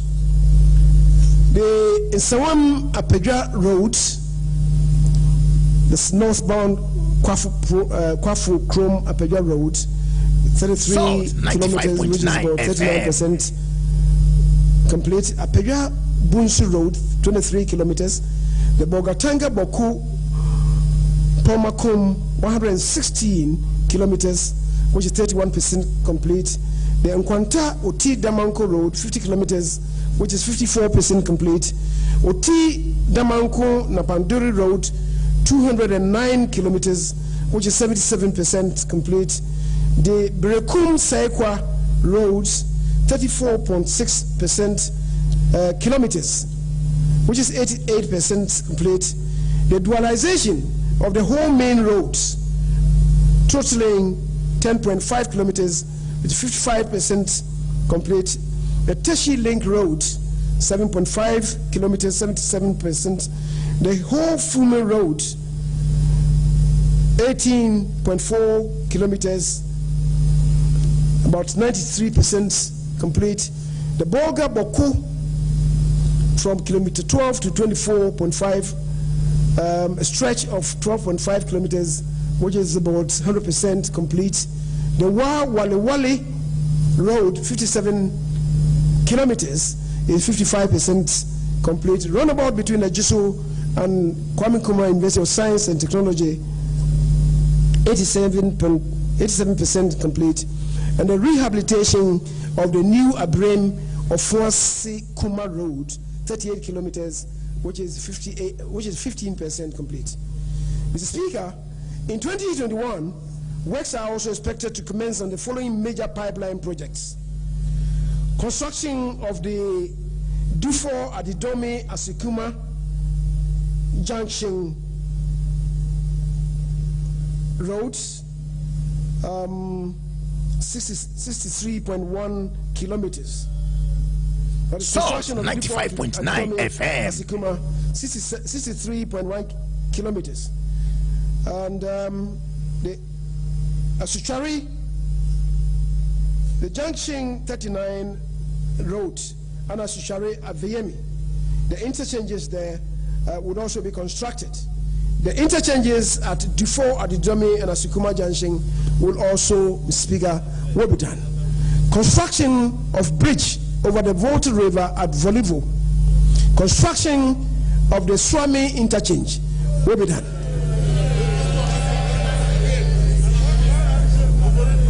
Rehabilitation of the Tatili Zabzugu Yendi Tamale Road, 165.8 kilometers.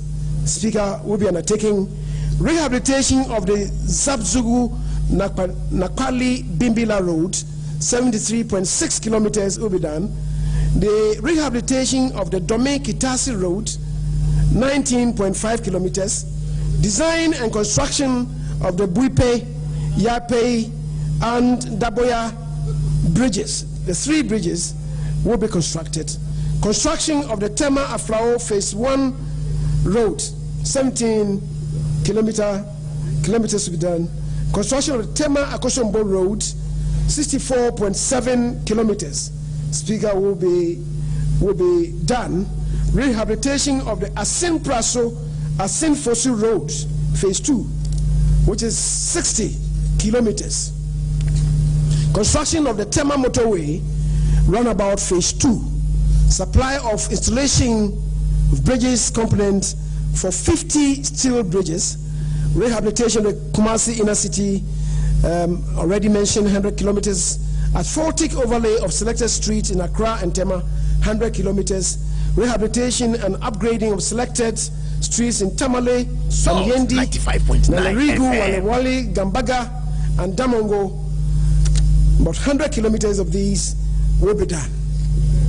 The Speaker, works progressed steadily on the Pokuase and Obichabi-Lamte circle interchanges under the Accra Urban Transport Project.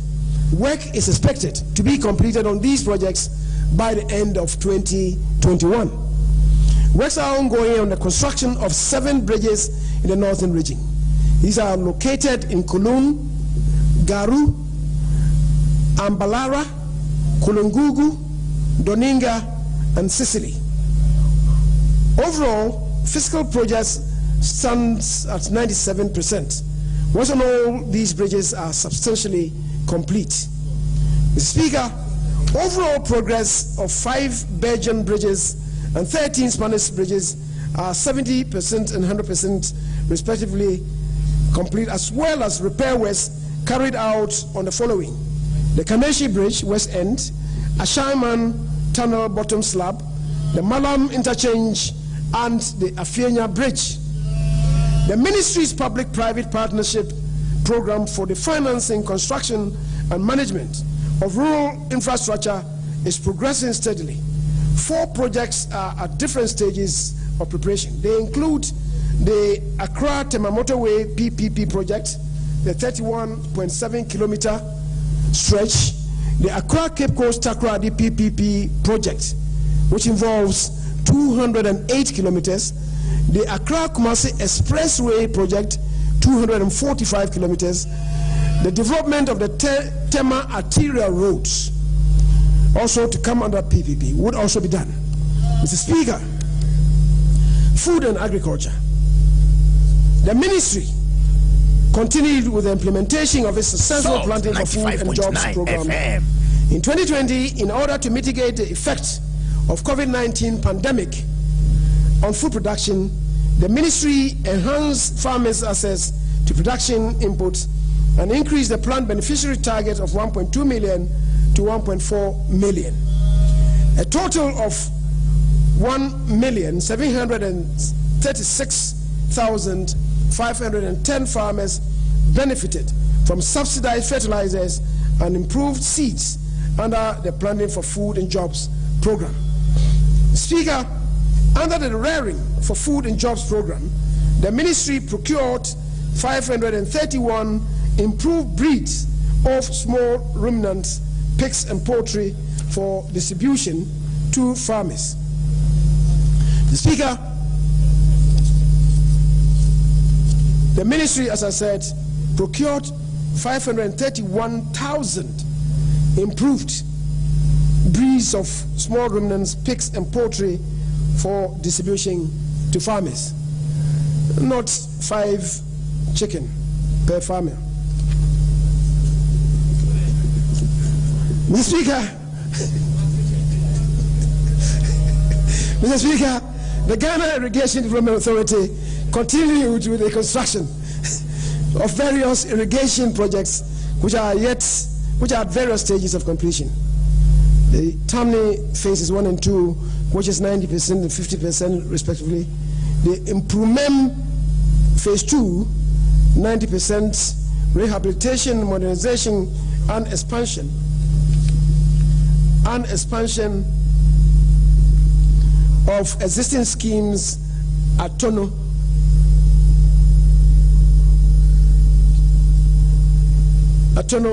which is 95%. The Kong irrigation scheme, 61%. 95.9 FM. The Kong left bank irrigation project, which is 72% complete. In 2021, the ministry will complete the construction of the Tamni phases 1 and 2, the improvement phase 2, and resettle displaced persons in the reservoir area.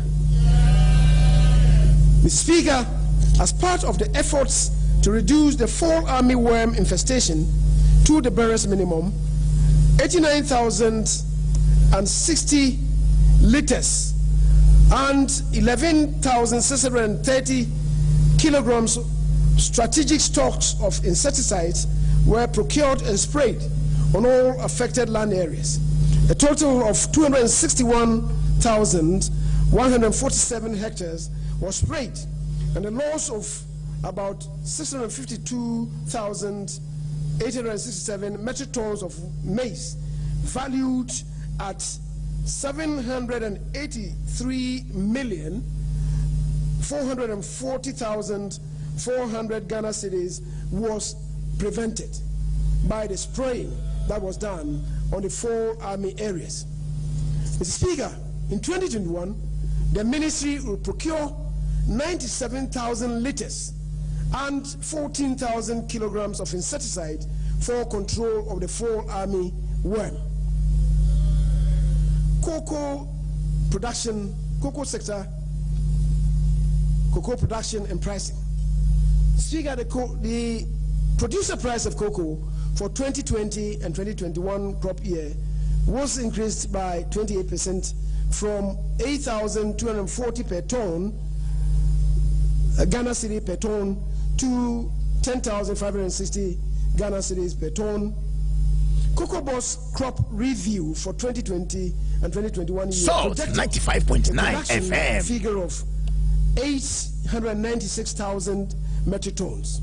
By the end of February 2021, cocoa taking over stood at 771,461 metric tons, which puts the country on course to achieve its target.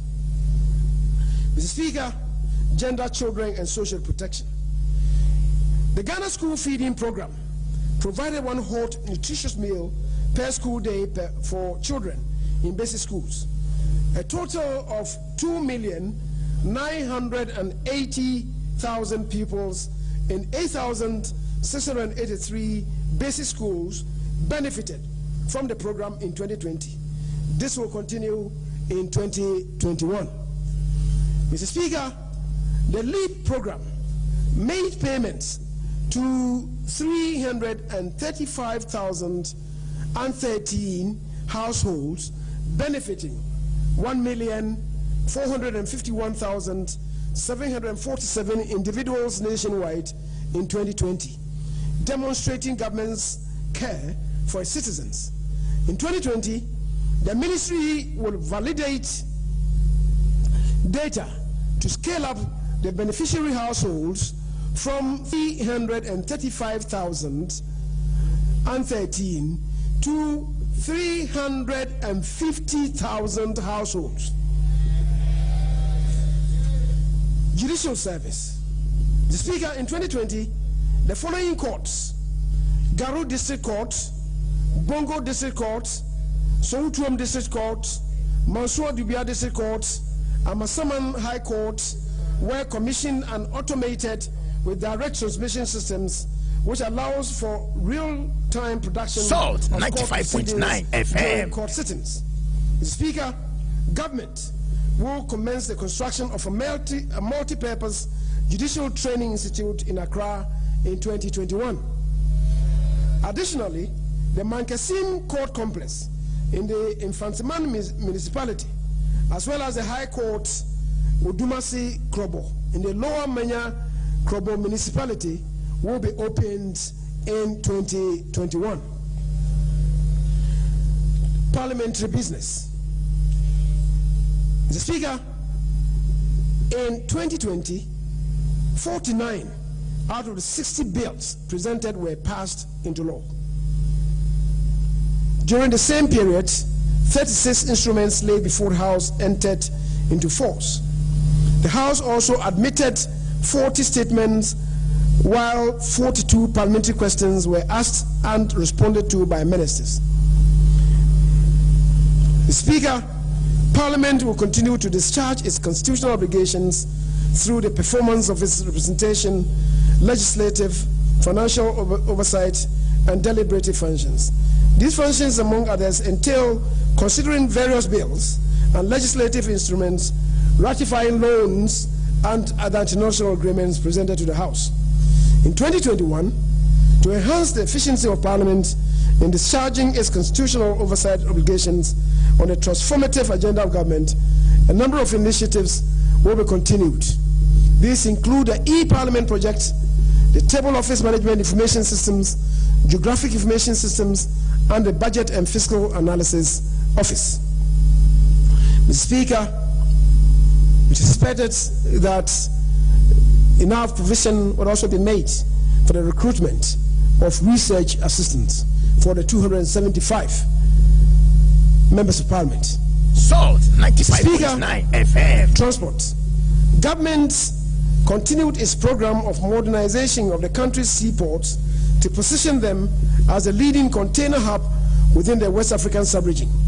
At the Tema port, 3 berths of the dedicated container terminal, MP's Terminal 3, were completed and are in operation.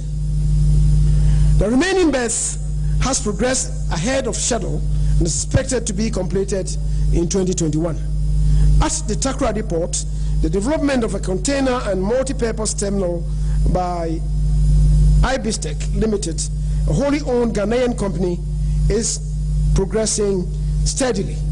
The marine and dredging works have been completed, and construction of a 600-meter quay wall will be completed in 2021. Mr. Speaker, a 30-year concession agreement was executed between Ghana Shipping Authority and Ashanti Port Services Limited to develop an integrated logistics terminal at Buankra. This will decongest the Tema port and facilitate transit trade, especially to landlocked countries of Burkina Faso, Mali, and Niger in the context of the Africa Continental Free Trade Area. Mr. Speaker,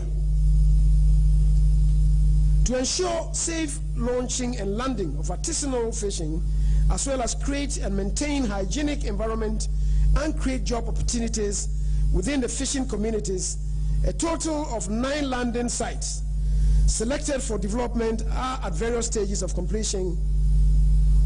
The Altazim, Discov, Marie, Mumford, Winneba. Azim is 59% complete, Discov 58% complete, Marie 48% complete, Mumford Salt 95.9 FM as Joma 46% complete, Winneba 29%, and Senya Breku 91%, Gomwafete 82%. Aviation Development Program. Mr. Speaker, government over the years has embarked on massive infrastructural developments to facelift existing airports to meet international standards. Key amongst these are: 1, expansion of both Kumasi and Tamale airports. In 2021, both projects are expected to be completed and open to general public. Rehabilitation works on the Sunyani Airport Phase 1 is about 93% complete and is expected to be completed in 2021 for the airport to resume operations. Mr. Speaker, as part of government policy to ensure that all regional capitals have at least one aerodrome to improve connectivity and boost tourism, feasibility studies for the development of an airport in Cape Coast has commenced. Other sites identified for construction of aerodromes include Apoa in Poho, Yendi, Moli, Navrongo, Paga, Ketikrachi through public-private partnerships. communications and digitalization. Mr. Speaker, funding has been secured for the development of 2,016 solar-powered cell sites to cover at least 25% of the population which is unserved. At the end of December 2020, 410 out of the 2,016 sites were built across the country. In 2021, the remaining 1,606 sites will be completed. In line with government's digitalization agenda and commitment to expenditure controls, the National E-Procurement System was deployed in 2020 for the following 5 pilot entities: Department of Feeder Roads, Ghana Cocoa Bots, Ghana Health Service, Koforidua Technical University, and the Tema Metropolitan Assembly. Scaling up of the system to 200 additional entities is programmed for the year ending 2020.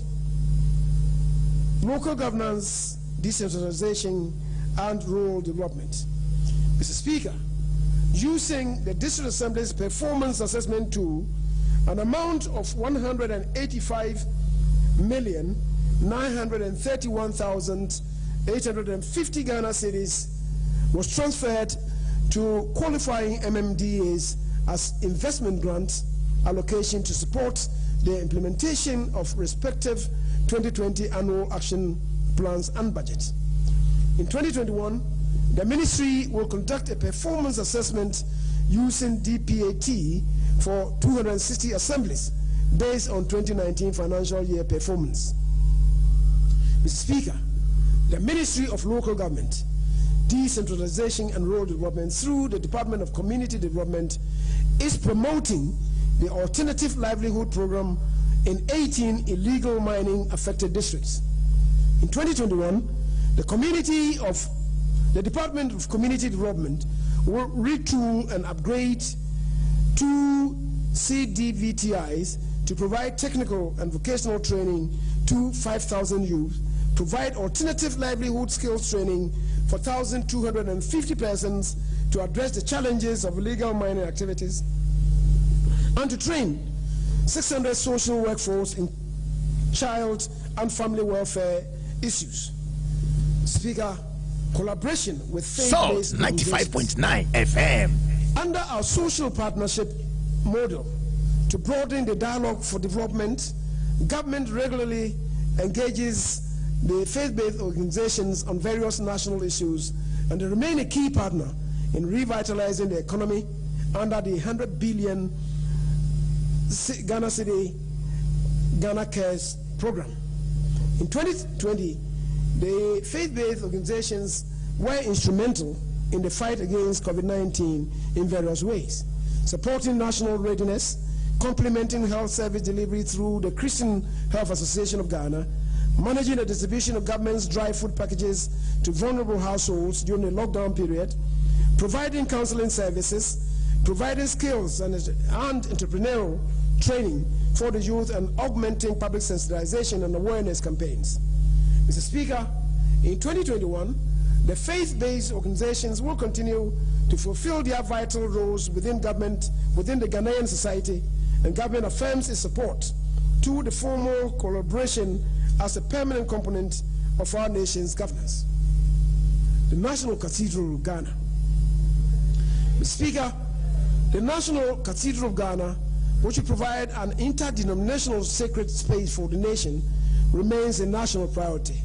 Despite the delays caused by the COVID-19 pandemic, work is on course to construct the iconic edifice in the heart of the nation's capital. The construction of the cathedral is already introducing some critical innovations to the country.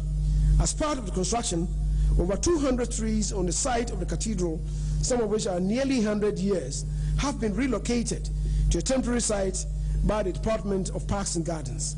Some of the trees will be brought back upon completion of the cathedral, and others replanted elsewhere, making the edifice 95.9 FM sustainable,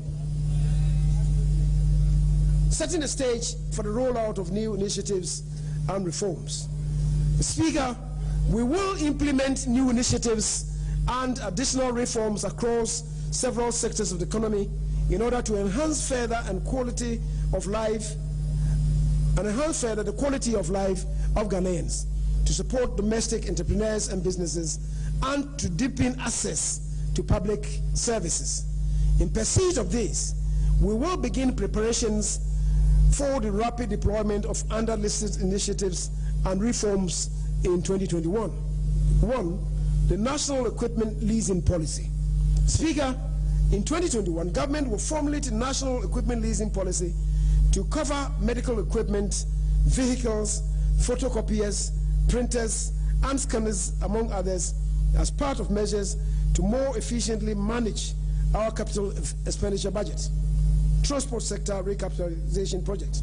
Speaker, we also commence work towards implementation of a long-term lease to own financing arrangement for commercial vehicle owners and operators who need to replace aged and unroadworthy commercial vehicles.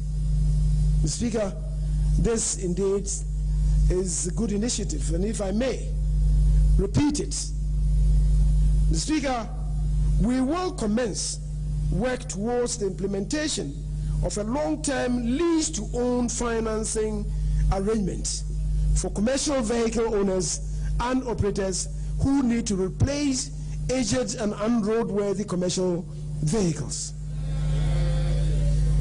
National Rental Assistance Scheme. Mr. Speaker, in partnership with the private sector, we will commence the establishment of a National Rental Assistance Scheme with a seed of 100 million 95.9 FM. The scheme would crowd in additional investment from the private sector to provide low-interest loans to eligible Ghanaians to enable them pay rent advance. Enhanced Student Loan Scheme. The Speaker will also commence the planning towards the implementation of Enhanced Student Loan Scheme to provide students with the exception of teacher and nurse trainees an option to obtain a student loan without requirement of a guarantor. The prospective student must have a national identification number from the Ghana card. COVID-19 impact mitigation measures. Mr. Speaker, the COVID-19 pandemic that hit the entire world in 2020 has had a major impact on nearly every household, business, and economy in the world. Anticipating that the consequences will be severe and persistent, governments around the world have relied on a wide range of measures to support businesses and households. While these responses have been uneven across countries, they are unprecedented in their magnitude. Mr. Speaker, in 2020 mid-year review and the supplementary estimate, we presented the immediate impact of the pandemic on our economy and outlined robust responses to mitigate them. After a full year, we have a good sense of how devastating the impact has been on our economy. Socio-economic impact on Ghana. Mr. Speaker, the direct health impact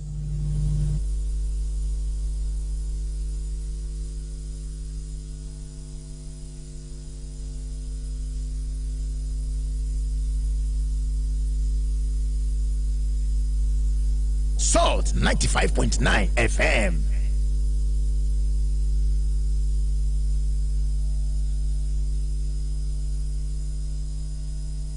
Mr. Speaker, the direct health impact of the pandemic has been significant, with very unfortunate fatalities.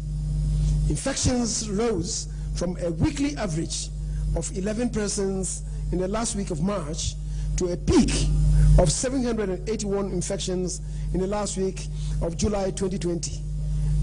This was followed by a gradual decline in recorded infections, which reached 104 cases in the last week of December 2020.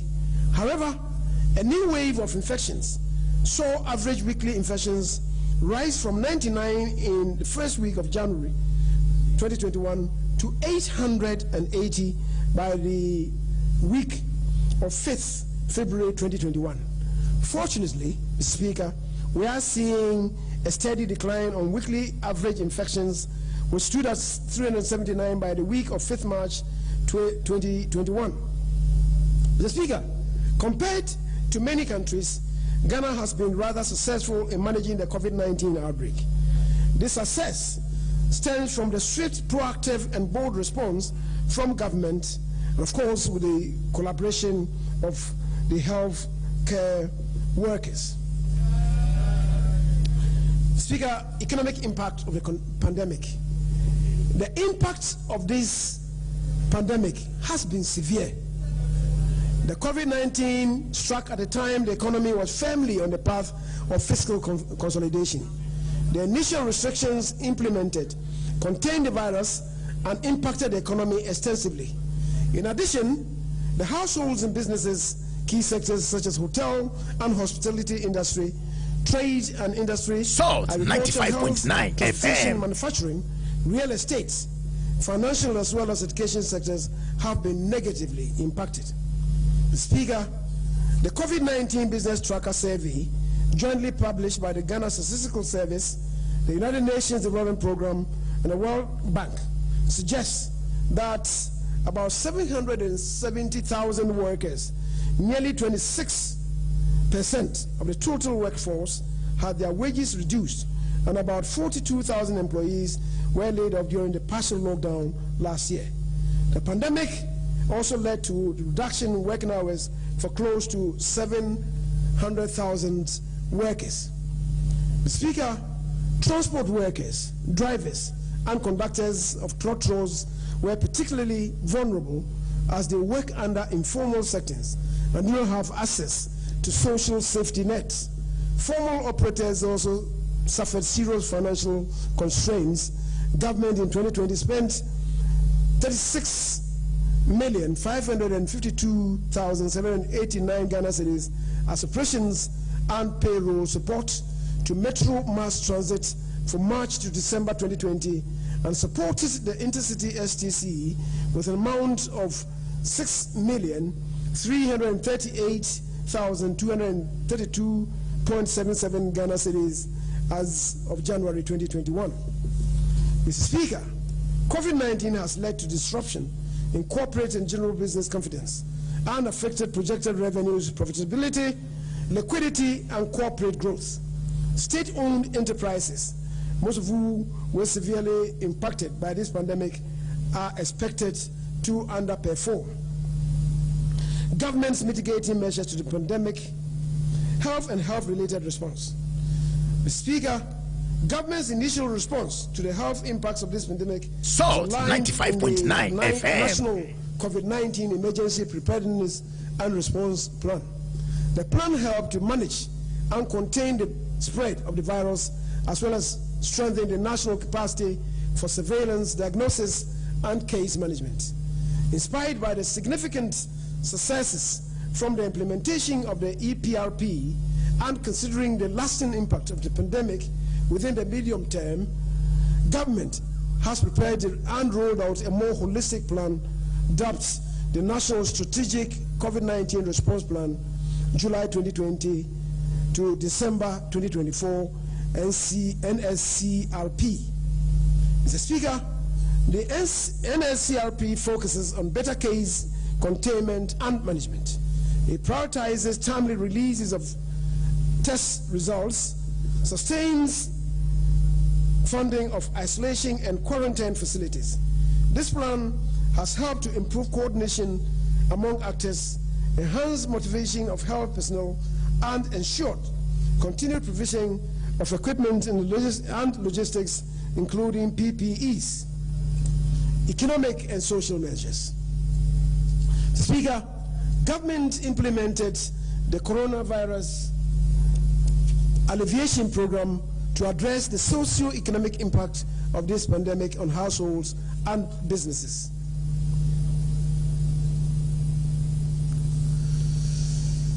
Support to households. Speaker, as indicated previously, government assisted businesses to retain their workers and support families as they confronted the crisis.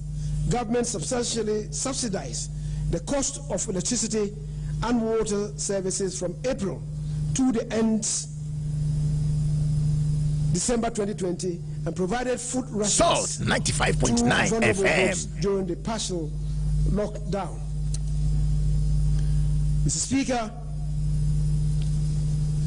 cognizant of the direct and immediate effects of restrictions on livelihoods of sections of society, government provided 1,827,581 and 917,142 cooked food packs to vulnerable and underprivileged persons within Accra and Kumasi, respectively. In partnership with faith-based organizations, government also distributed dry food packages to about 470,000 families during the period of the partial lockdown. Electricity consumption was subsidized. Government fully covered the consumption of over 1 million lifeline customers and subsidized 50% of the consumption of all other customers for the period. Speaker, through the initiative, 10 million fellow Ghanaians benefited from free water supplied by Ghana Water Company Limited between April to December 2020. The average monthly water supply of 9.24 million cubic meters increased by 43.21% to reach 13.23 million cubic meters. Furthermore, a total of 474 small towns and 1,143 rural communities benefited from the free water provided by the Community Water and Sanitation Agency. Mr. Speaker, I'm happy to announce that His Excellency the President has approved the continuation of the provision of free water to Salt up to 5 cubic meters, FM. that is 1,100 gallons per month to vulnerable groups. In addition, we will continue to provide electricity to lifeline consumers till the end of June 2021, when it is expected that many Ghanaians would have been vaccinated. Mr. Speaker, under the Operation Return Home program, government assisted 10,025 Ghanaians whose circumstances had been worsened by the COVID-19 pandemic to return home. In doing so, we protected the lives and welfare of Ghanaian nationals abroad and promoted positive perception of the state of Ghana during those difficult times. Support to enterprises. Mr. Speaker, the launch and operationalization of the 750 million Ghana City Coronavirus Alleviation Program Business Support Scheme, CAP-BAS, has mitigated the impact of the pandemic on several micro, small and medium-sized enterprises. Government, through the National Board for Small-Scale Industries, collaborated with over 80 business associations and key participating financial institutions to facilitate timely disbursement of the funds. As of December 2020, about 412.88 million Ghana cedis had been disbursed to support 277,511 businesses, of which 69% were female-owned. The scheme has saved over 650,000 Salt 95.9 FM jobs. Mr. Speaker, as an offshoot, the CAP-BAS has created pathways to formalizing the large informal sector, given that over 800,000 tax identification numbers were generated and over 10,000 businesses registrations activated.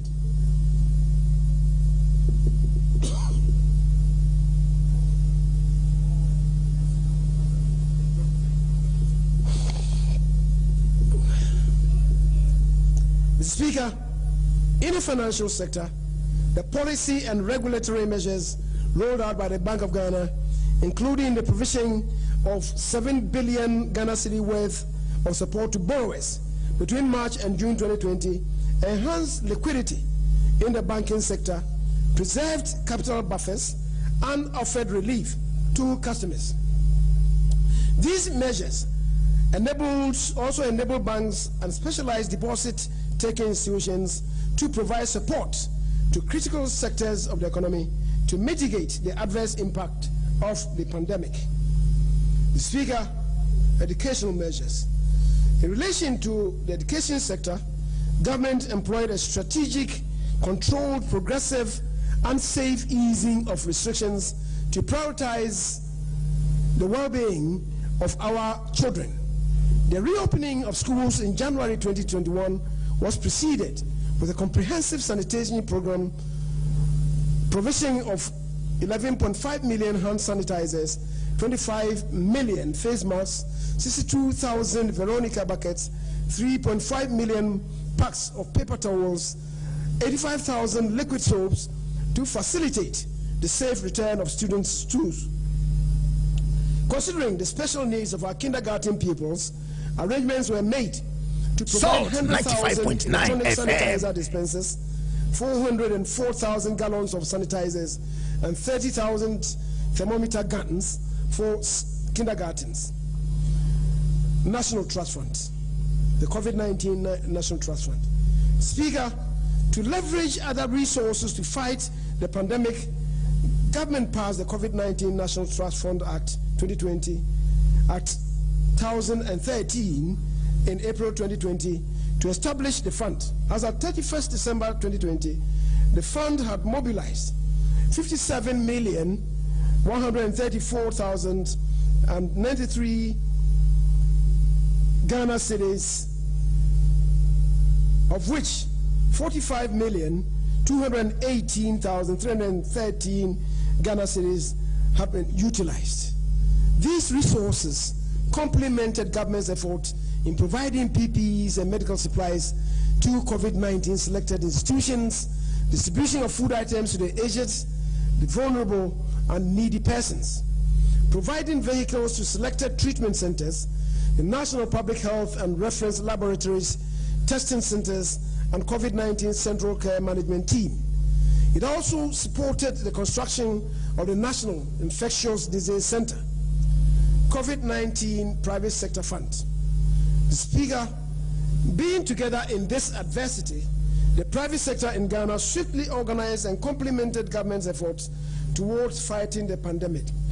As of December 2020, the fund had mobilized 44,339,138.98 Ghana cedis, out of which 40,203,404.70 Ghana cedis was invested in various activities, including the construction of the 195.9 FM in Accra.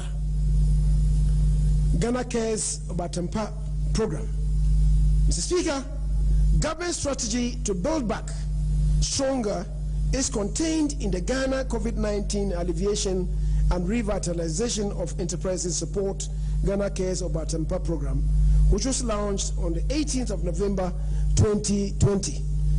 The 100 billion program, which Ghana cedi program, which is by far the boldest and biggest economic recovery program in the country's history, enables us to address the challenges and also seize the opportunities created by the COVID-19 for socio-economic transformation.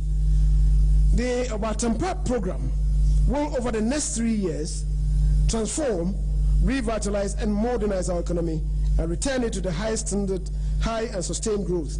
The key projects under the CARES program include supporting attracting educated youth into commercial farming, B, building the country's light manufacturing sector, targeting agro-processing and food import substitution, pharmaceuticals and textile and garment subsectors, C, developing engineering, machine tools, and ICT digital economy industries, D, fast-tracking digitalization, E, developing Ghana's housing and construction industry to support local construction companies to participate in the hospital construction program under Agenda 111 Plus scheme. Establishing Ghana as a regional hub.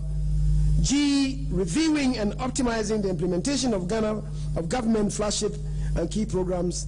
And H, creating jobs for young people and expanding opportunities for the vulnerable in society, including persons with disabilities. Salt 95.9 FM. Government will embark on dedicated actions to operationalize the program by establishing delivery units in relevant MDAs with clear milestones. We will partner the private sector, academia, and other practitioners to facilitate and monitor implementation of the program. Mr. Speaker, our quest to transform and ensure higher manufacturing output under CARES will be complemented by sustained efforts on technical and vocational skills, mostly in targeted sectors, while enhancing collaboration between industry and managers of technical education. Speaker, as I indicated, the skills development partnership with faith-based organizations will catalyze and drive the drive towards this objective. Mr. Speaker,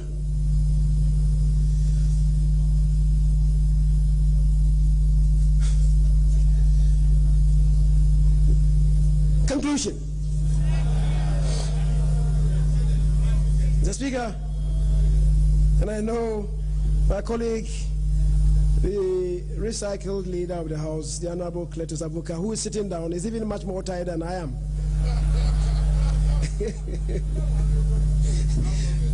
Mr. Speaker, this 2021 budget is indeed a landmark budget. It recounts our experience in the most difficult combination of health and economic crisis that this nation has ever encountered. The indicators clearly demonstrate that we have weathered the storm and are indeed ready to storm ahead.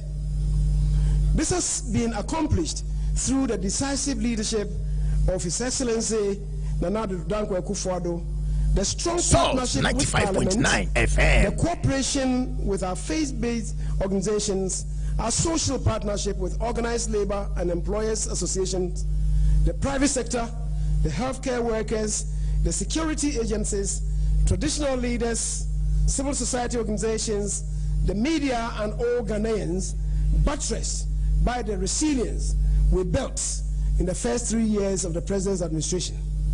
Mr. Speaker, the 2021 budget outlines the President's program for accelerated recovery from the devastating impact of the COVID-19 pandemic. It displays our plans to emerge stronger by pressing on with economic transformation, strengthening our social compacts, and building a sustainable future to create prosperity and equal opportunity for all. As a government, we have amply demonstrated our ability, resolve, and determination to change the trajectory of our economy. While COVID-19 has been a major disruptive force, it has reinforced our conviction to transform our society and to do so with greater urgency. Mr. Speaker, my Sunday school teacher has taught me in Isaiah chapter 9 verse 10, and I quote, "The bricks are falling down, but we will rebuild with hewn stones. The sycamores are cut down, but we will change them into cedars," unquote. Isaiah chapter 9 verse 10. Mr. Speaker, I want to assure this august house and the people of Ghana that in 2021 we will return to a path Salt 95.9 FM and sustained growth. We will continue to implement people-centered policies. In 2021, we will continue to consolidate our major flagships to improve welfare. We will change the culture of uncompleted projects and, as far as practicable, finish what has been started. We will continue to invest in the real sector to drive growth. We will accelerate the industrialization and transformation of our economy and move away from the Gadgetsburg economy. We will prioritize support to private sector and entrepreneurship to create jobs and improve incomes. We will make Ghana a hub for commerce, financial services, and manufacturing to take full advantage of the Africa Continental Free Trade Area, the world's largest free trade area. We will continue to invest in science, technology, engineering, and mathematics to support every aspect of our economy. We will continue the digitalization agenda to improve public service delivery and enhance revenue mobilization. We will prioritize the security and safety of our people. We will secure higher returns on our mineral resources by using innovative structures. We will aggressively and efficiently implement the Ghana Cares through rail structured delivery units. And we will seek to improve the health and well-being of our people and pursue a happier and wiser society Source 95.9 FM by our Ghana Beyond Aid agenda. Mr. Speaker, all these can be accomplished if we stay focused, believe more in ourselves, work together with a common purpose. As I indicated earlier, implementing the vision we have set requires that we mobilize every resource, use them efficiently, and also work harder to increase productivity. We must accept that our country's ability to improve the standard of living of our citizens over time depends more on increasing productivity. Mr. Speaker, with this budget, we are on the path of revitalizing the economy, resuming the transformation drive that was disrupted by COVID-19. We expect to accomplish this with the help of the Almighty God and the visionary and competent leadership of our President, support from the Parliament of Ghana, and the help of every Ghanaian. Mr. Speaker, to our fellow Ghanaians, we urge you to take courage, persevere, and keep faith with us. COVID-19 has been an adversity that makes us pause, think carefully, find answers, build and sustain relationship. We are still strong in this adversity. The strength of Ghana lies in the power of our people to persevere. The audacity of our faith in Ghana requires us to continue to share in the burden of developing our nation. Mr. Speaker, before I resume my seat, allow me to express the gratitude of His Excellency the President for the enormous support Salt 95.9 FM extended to him since taking office in 2017. The current composition of this House reflects the expectations of Ghanaians for both sides of the House to work together. The realization of Ghana Beyond Aid will be attained by the debate. It will be attained by the debate of ideas and consensus building. It is my belief that the consideration of the 2021 budget will reflect this guiding principle. Mr. Speaker, in 2021, we will consolidate our gains, complete ongoing projects, and continue our flagship programs. Mr. Speaker, this government believes that the Ghanaian state is a daring state, a resilient nation. The recent victory by the national under-20 football team, the Black Satellites, on Independence Day reminds us that when we are united in purpose and work together as a team, we can do extraordinary things. Whilst we debate and may disagree on issues, we should always be united on the broad goal of advancing the welfare and progress of our people beyond partisan politics in principle. Mr. Speaker, there is more to us than we have so far realized. As the Lord said in Genesis 11, chapter 11, verse 5, and I quote, "If as one people speaking the same language, they have begun to do this, then nothing they plan to do will be impossible for them." Unquote.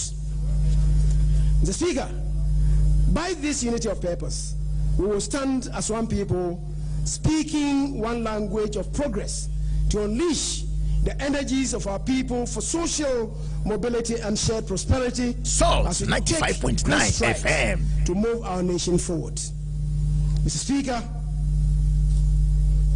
I join you today in praying to Almighty God that on account of the platform offered by this budget, God should inspire and strengthen our people to make time, thought, and sacrifice to speed the day of the coming beauty of Ghana and Africa.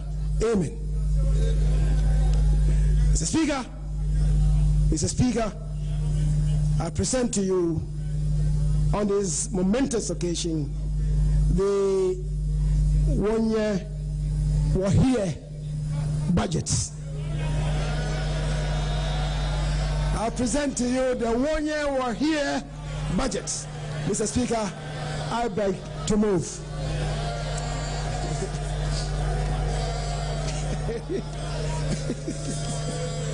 Okay, thank you very much.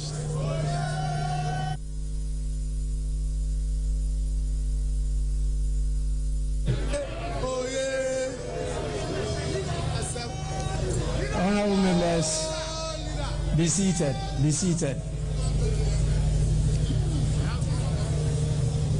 The Minister of State responsible for the Ministry of Finance Obadi duane na abayo de aya sort. Obatia radio na abayo de correct pa de aya sort fe. Sort